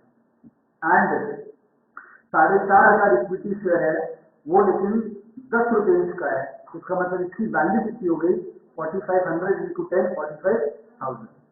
यानी हमें बैलेंस शीट नहीं देकर डेटा दिया है लायबिलिटी साइड का। एक्सटर्नल लायबिलिटी, इसे तुम कुछ भी समझो, करेंट लायबिलिटी समझो या कुछ भी, खुदरा लायबिलिटी है। रिजर्व एंड सरप्लस है। Average profit of the company after taxation is 8,500। आपको नफेस मैंने फॉर्मूला दिया, नफेस में कहीं एवरेज प्रॉफिट टर्म का यूज किया नहीं, तो कुछ वर्ड इसमें एक्स्ट्रा है क्योंकि एवरेज प्रॉफिट तो हमें काम नहीं लग रही है। नेक्स्ट पेज बेटा। The normal profit earned on the market value of the equity share fully paid up of the same type of company is 8% and the market rate of risk is 1%। तो ये 8 और 1% मिलाकर 9 हो जाएगा। Rate हमेशा add हो जाता है, तो ये 9% क्या होगा आपके हिसाब से? एनआर हुआ, नॉर्मल रेट ऑफ रिटर्न? नहीं नहीं नहीं। अब चैप्टर आगे बढ़ रहा बेटा, अब धीरे धीरे कदम रखने हैं। अब कभी भी परसेंट मिले तो उसे अंधाधुन एनआर हुआ मत मान लेना। ये क्या है, ये मेरे डिस्कशन आने के बाद मैं आपको बताऊंगा। ये अगर एनआर हुआ होता, इसकी भाषा में देखो, नॉर्मल प्रॉफिट जो सब मैच कर रहे हैं, पर ये बोल रहे हैं आगे on the market value of equity share, ये कुछ और होता है। अगर एनआर हुआ होता इसमें normal return on capital word होता, normal return on capital employed word होता, वो सब नहीं है। क्या है, अभी नहीं बोल रहा हूँ। 10% of the net profit after tax is to be transfer to the reserve. क्या इंट्रिंसिक वैल्यू में कहीं ऐसा कोई शब्द था ट्रांसफर टू रिजर्व?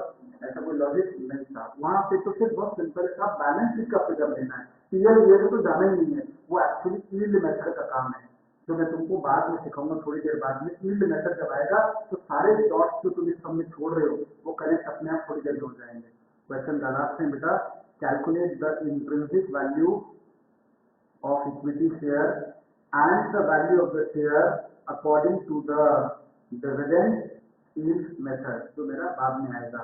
और लास्ट में बात है, assume that out of the total assets 350 रुपए का assets are 50 shares। एक बार जरा वापस से क्वेश्चन को जाकर देखो फर्स्ट लाइन से।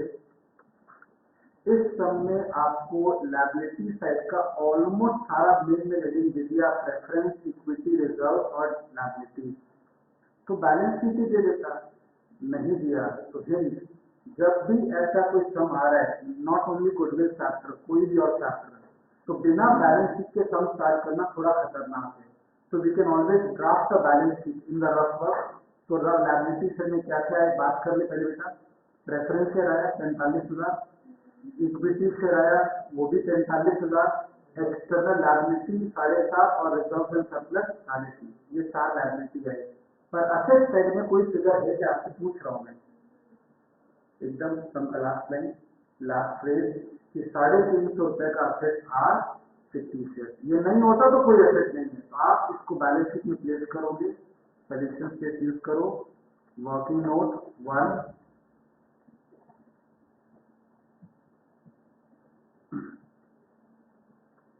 सारे वर्ड पढ़ने बेटा एक करके।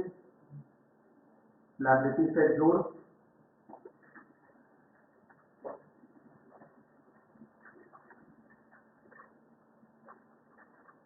एक लाख 1,000 है, 1,01,000। असेट साइड का फिगर 50 असेट गिवन था बच्चों, 42 एक बार गिवन। इसका मतलब बैलेंस शीट मस्ट टैली, तो बाकी बैलेंसिंग फिगर सन्ड्री एसेट्स हो गया बेटा। सन्ड्री एसेट मतलब फिक्स्ड एसेट खाली नहीं बेटा, इसमें इन्वेस्टमेंट, करेंट एसेट सब समाज है, इसीलिए द नाम इज सन्ड्री एसेट। बोलो 100,650, तो बोल लेते हैं 1,06,50, 100,650।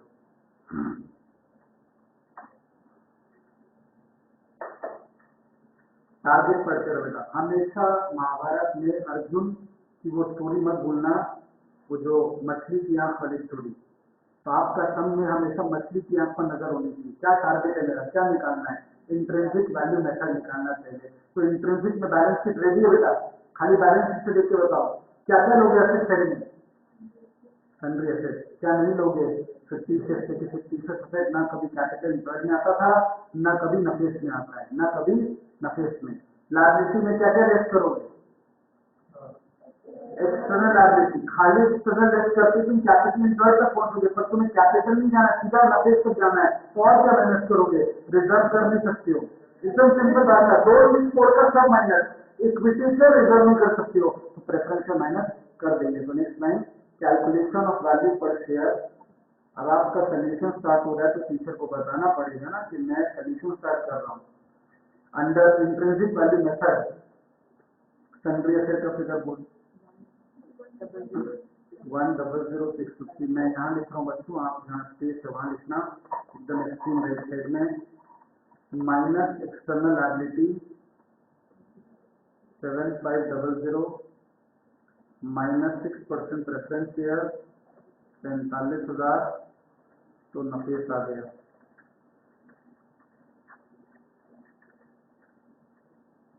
बोल 48,150 और इंट्रिंसिक वैल्यू पर शेयर को पहले टीचर को फॉर्मूला देना बेटा। बोलो क्या फॉर्मूला था? नफेस बाय, शॉर्ट फॉर्म में लिख दे रहे हैं पर आई डोंट लाइक दिस। हाँ, एग्जाम में तो फुल लिखना पड़ेगा ना बेटा, एक बार बोल तो full form. Net asset available for equity share holder divided by number of equity share. तो 48,150 नफेस हो गया। इक्विटी शेयर सर्च कर कहाँ मिलेगा? होगा तो कम नहीं होगा ना बेटा, कहाँ मिला हमको वो बताओ, जगह बताओ ताकि सर बच्चे पढ़े कहाँ से। क्वेश्चन में ए नंबर पॉइंट जहाँ था वहां पे प्रेफरेंस और इक्विटी का नंबर दिया हुआ था, तो 4,500 इक्विटी शेयर थे। फरवरी में 450 मत लिख देना, 450 प्रेफरेंस शेयर था, 4,500 इक्विटी शेयर है। हम इंट्रिंसिक वैल्यू इक्विटी शेयर निकालते हैं, नफेस डिवाइड करके 7।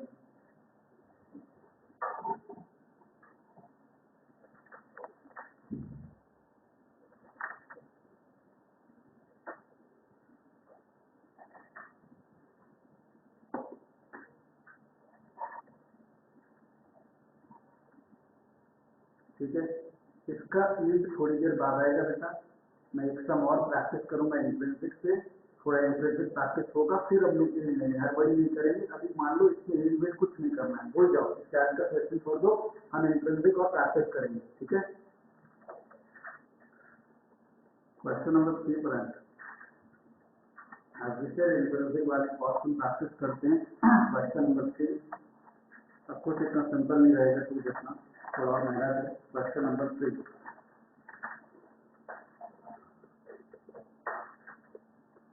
the following is the balance sheet of JR Limited as on 31 December 15। Normally ये चैप्टर बेटा बंदे का नाम और उसका बैलेंस शीट का डेट से रेलिवेंस नहीं रखता है, पर फिर भी हमें हमेशा ये दोनों डेट पढ़ के रखना चाहिए कि बंदे का नाम जया कंपनी है और इसका दिसंबर 15 का बैलेंस शीट है। क्योंकि प्रॉफिट अगर कभी आया तो दिसंबर 15 से तुम्हें पता चलेगा करेंट ईयर 15 चल रहा है, इसका प्रीवियस ईयर 14 था, इसका प्रीवियस ईयर 13 था, तो वो एक लिंक बनता है। कैपिटल में देख पा रहे हैं 1,20,000 का इक्विटी शेयर है, इसका मतलब पढ़ते पढ़ते मीनिंग ड्रॉ कर ले, ये नंबर है। ऑफ का मतलब है यही फेस वैल्यू है, और चूंकि इसके बगल में कुछ नहीं लिखा है, इसका मतलब यही मेरा पेड अप वैल्यू भी है।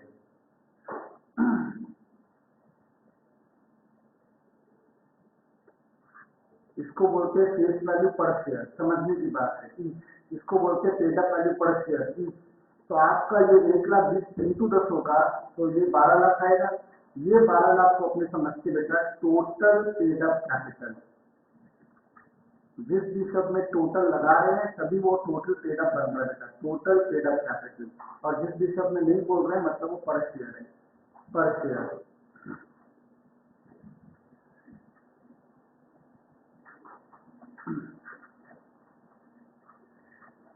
नेक्स्ट लाइन रिजर्व सरप्लस का शेड्यूल है, वो बाद में पढ़ते हैं।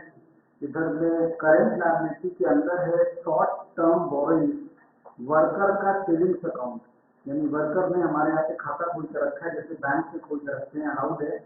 अगर आरबीआई से परमिशन ले ले इंडिया में कंपनी, तो कंपनी भी वर्कर से सेविंग्स अकाउंट की तरफ पैसा रख सकती है। उससे दोनों का फायदा होता है।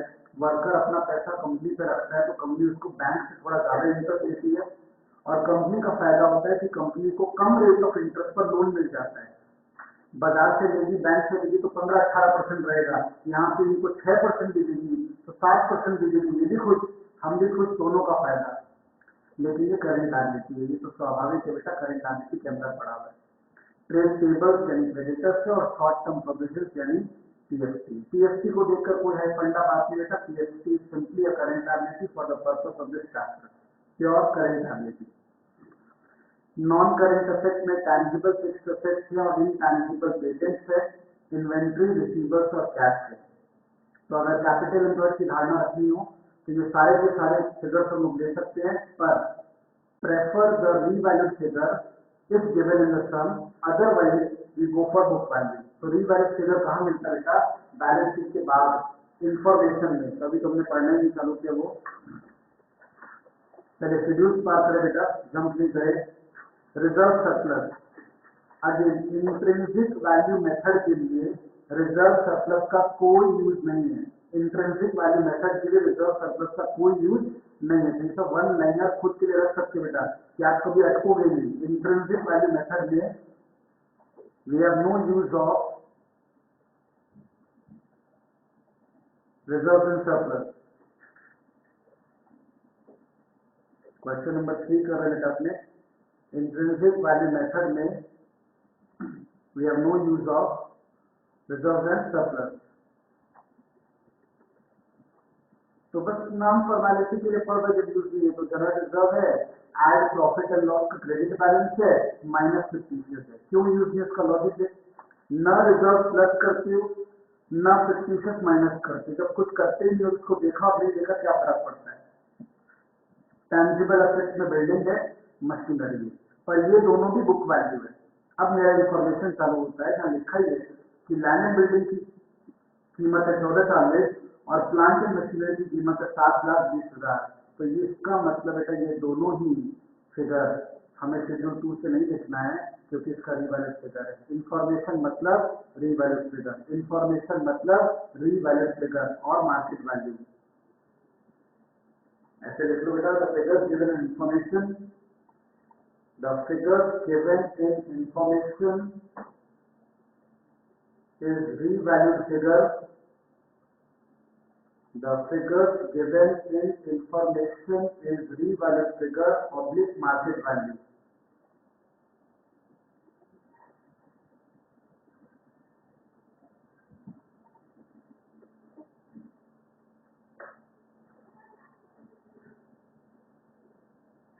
ठीक, आपको ट्रैक कैसे रखना है? आप मन में सोच रहे हो नफीस, नफीस का फॉर्मूला है all asset excluding fictitious asset. तो ऑल असेट में टैंजिबल, पर टैंजिबल में दो नाम थे, लैंड और प्लांट। ऐसे क्यों रहना है? लैंड और प्लांट का फिगर कहाँ से लेना है? ये पॉइंट नंबर 1 से लेना है। फिर पीछे क्वेश्चन में गए, सेकेंड नाम है इनटैंजिबल, इसके अंदर में पेटेंट है। इंफॉर्मेशन में पेटेंट के बारे में कुछ हो तो बाद में मिल जाएगा, हो तो वहां से लेंगे, नहीं हो तो बुक वैल्यू लेंगे। फिर यहाँ पे इन्वेंट्री है, रिसीवर्स और कैश है। आइए आगे इंफॉर्मेशन पढ़ते हैं। Out of the trade debtor, यानी डेटर्स की बात कर रहा है, ट्रेड रिसीवर्स की बात कर रहा है। Debtor worth rupees 36,000 is considered to be bad. Bad very bad, bad यानी डेटर्स अपने लोग का 36,000 से कम हो गया, 36,000 से कम हो गया। यानी यहाँ पे ट्रेड रिसीवर्स में 5,40,000 आपको नजर आ रहा है बच्चों। ये वाला फिगर 540 नहीं रहेगा। जब अपने सम्स करेंगे तो कितना से बैडेट हो गया था, तो ये माइनस 36,000 हो जाएगा। ये समझने के लिए किया होगा।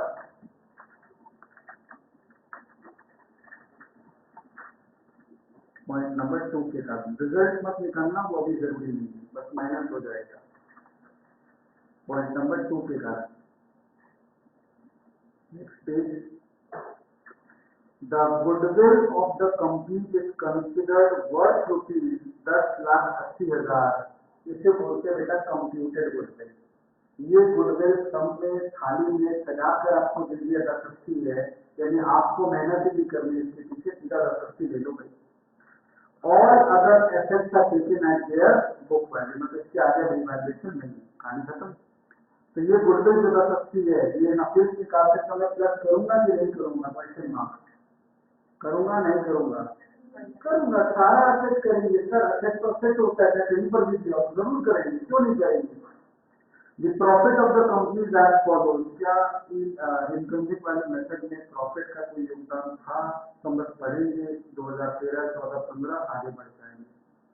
You are required to ascertain the value of the shares of the company, मेरा टारगेट मत लिखिए आप, on the net asset basis, यानी intrinsic value method and in method थोड़ी दूर है बेटा, एट डेटा ऑफ दिया हुआ 2 point, company is in practice of transferring 25% of the profit to the general reserve, कहीं ट्रांसफर टू रिजर्व वर्ड था, intrinsic में था, नहीं था। The company या similar company pays a dividend of 10% of the market value of the share, ऐसा भी कोई शब्द इंट्रिंसिक में नहीं था। ये सारे वर्ड आपको नहीं समझ में आ रहे हैं, ऑब्वियस सा बात है, अपने दूसरे मेथड इन मेथड के word, ignore the taxation. Solution state use कर बेटा, calculation of the value per share under intrinsic value method.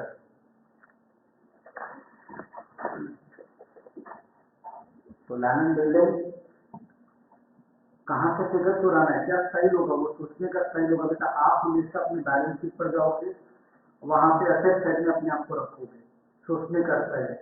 Tangible word के आगे पड़े शेड्यूल नंबर दिया है, तो पलट कर शेड्यूल न पूछे, स्टाइल, वहां से नाम चुराए, अच्छा यहाँ पे लैंड एंड बिल्डिंग है, प्लांट है, और फिर देखे नहीं ये फिगर तो नहीं दे सकते क्योंकि इंफॉर्मेशन वन में दोनों का मार्केट वैल्यू, क्योंकि ये स्टाइल आपको याद रखना है, ध्यान रखना है। कितना कितना फिगर है बेटा, 14,40,000 और दूसरा वाला 7,20,000 लिखा हुआ है क्या, हाँ कॉपी में लिखिए, हटाइए सोल्यूशन से हटाइए, कॉपी में लिखिए।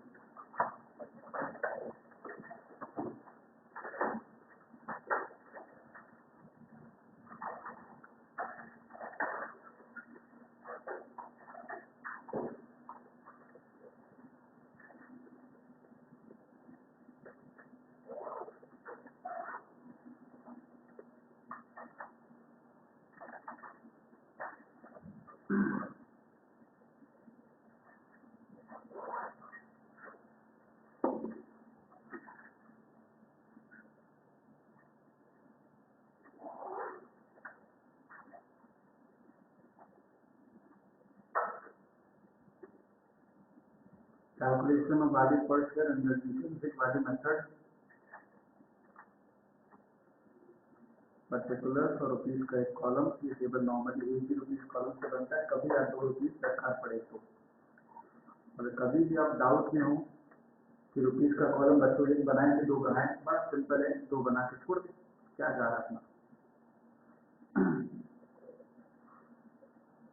सोल्यूशन से एकदम नहीं लिखिए बेटा, क्वेश्चन में जाओ क्या है, टैंजिबल में घुसे, शेड्यूल में घुसे, क्या नाम मिला, लैंड एंड बिल्डिंग, दूसरा नाम plant and machinery, short form use करें बेटा, समझने में ज्यादा टाइम दो। रुपया बताओ, 14,40,000, 7,20,000, फिर बैलेंस शीट पे जाओ, साइड सीखो, नेक्स्ट असेट का नाम इनटैंजिबल, उसके अंदर सीधा नाम बोलो ना, पेटेंट, तो यहाँ पे पेटेंट लिखो, टेक अ पॉज, पेटेंट के बारे में कोई शेड्यूल पढ़ेंगे, किसी भी नाम है इन्फॉर्मेशन में गए, थोड़ा सा याद भी होना चाहिए, पेटेंट के बारे में कोई ध्यान नहीं था तो बुक वाली बोल दे 1,20,000। फिर क्वेश्चन में गए, करेंट असेट आ गया, 3 नाम चुरा करके पहले नाम लिख दो, 3 नाम एक साथ लिख दो, क्या क्या नाम था बच्चों, एक inventory, trade receivable and cash equivalent, short form please।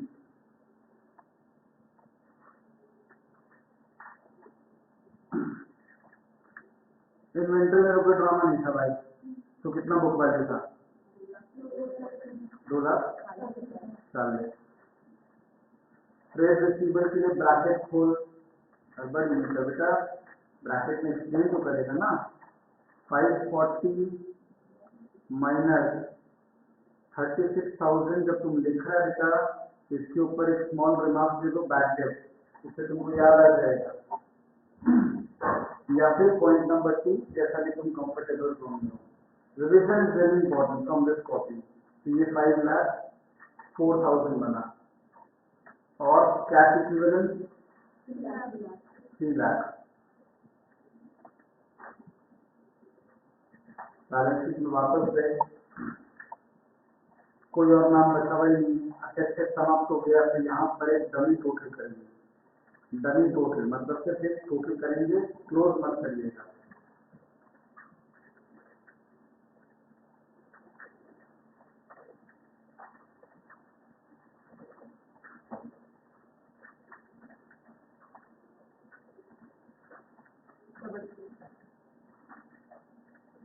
Double 24,000, 33,24,000, 33,24,000। Close मत कर देना बेटा, असेट जुड़ा है, लायबिलिटी माइनस होना बाकी है। अब लेस कॉमन में लिखने का स्टाइल होता है, लेस लिखकर अंडरलाइन कर दो। कुछ भी छूट गया क्या? इंफॉर्मेशन देखा ना, तो ऐड गुडविल। अनजाने में कोई पॉइंट छूट जाए तो उपाय ऐसा, बीच में छेड़खानी मत करना, लास्ट में नफेस लिखने के पहले प्लस गुडविल कर देना। थोड़ा और होगा बट जीरो तो नहीं मिलेगा अपने को। गुडविल के इंफॉर्मेशन सी में था, सी में 10,80,000। एक बार इंफॉर्मेशन देख लीजिए बेटा। 1 हो गया, 6 लगा ले, 2 हो गया, लेटर वाला 3 हो गया, और कुछ इवैल्यूएशन नहीं है। हाँ ठीक है, तो ये हो गया, ये 44,04,000।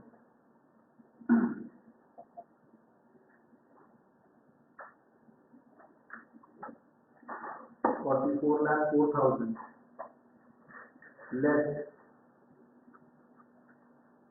अंडरलाइन। सुनना मुझे, जब आप लेस कॉमन में टीचर को बोलना चाहते हो तो स्क्रीन पर देखो, मैं मिटा दूंगा। एक नाम आपने लिखा फॉर एग्जाम्पल यहाँ पे, अगला नाम यहाँ और यहाँ और यहाँ नहीं आता है, दैट्स रॉन्ग। अगर लेस आप कॉमन में फील करना चाहते हो या टीचर को बताना चाहते हो तो it should be in this systematic order. छोटी सी बात है बट इस तरह प्रेजेंट होना चाहिए। तब लेस के लिए आपकी सोच पहले होनी चाहिए, लायबिलिटी साइड में जाओ, ऊपर से पढ़ना चालू कर रहे हो तो इक्विटी शेयर पढ़ो ही मत, रिजर्व सरप्लस पढ़ो ही मत, क्योंकि वो चीज लेटर पर इंट्रेंसिक होता ही नहीं है। तो नेक्स्ट नाम क्या है बेटा? Share application money. देखिए ना, शेयर एप्लीकेशन मनी ऐसे बात कर, आज नहीं तो क्या वो कल तो ही सकता है ना। फिर third point non current liability, उसके सामने फिगर नहीं है। फिर करेंट लायबिलिटी के सामने शॉर्ट टर्म बोरिंग भी लेना है, ट्रेड पेबल्स भी लेना है, और पीएफटी भी लेना है। तो लेट्स बोलो, शॉर्ट टर्म बोरिंग को लिखेंगे, अच्छी नाम लिख, वर्कमैन, वर्ड शॉर्ट कर देना भले, सेविंग्स अकाउंट, एक ट्रेड पेबल और एक पीएफटी। ये तीनों अंदर लिख करके बाहर लाएगा तो सुंदर लगेगा, इनर कॉलम में जोड़ करके आउटर कॉलम में लाएगा तो अच्छा लगेगा। बोलो, एक है 540, नहीं 540,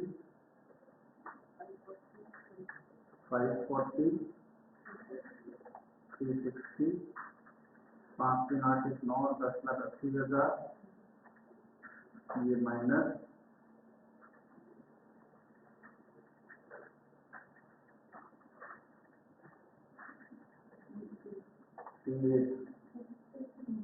डबल, ठीक है, बाकी फिगर ठीक है। तो ये फिगर आगे बच्चों, और ये क्लोज हो गया। तो क्या हम लोग आंसर तक पहुंच गए। Net asset available for equity shareholder, net asset available for equity shareholder.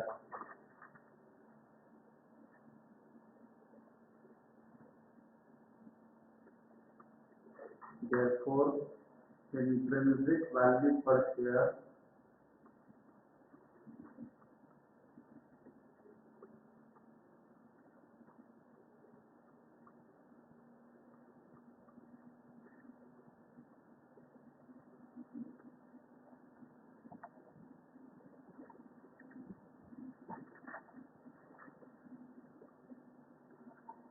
अब नंबर ऑफ शेयर कहाँ सर्च करें बेटा, वो इम्पोर्टेंट है। इक्विटी शेयर में ही तो मिलेगा, तो बैलेंस शीट में इक्विटी कैपिटल के सामने 1,20,000 और ये आ गया ₹27.7। 27.7।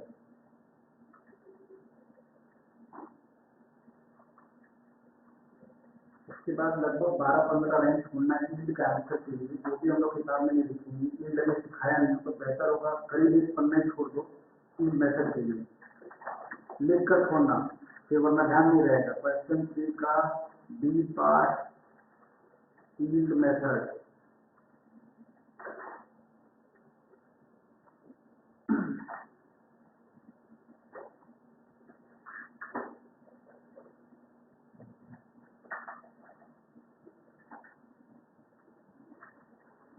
यील्ड मेथड पहले आपको बुक से दिखाऊं।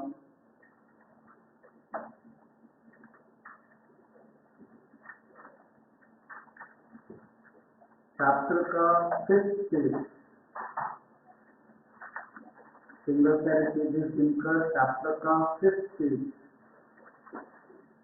पॉइंट नंबर 3 स्क्रीन पर आपके यील्ड मेथड।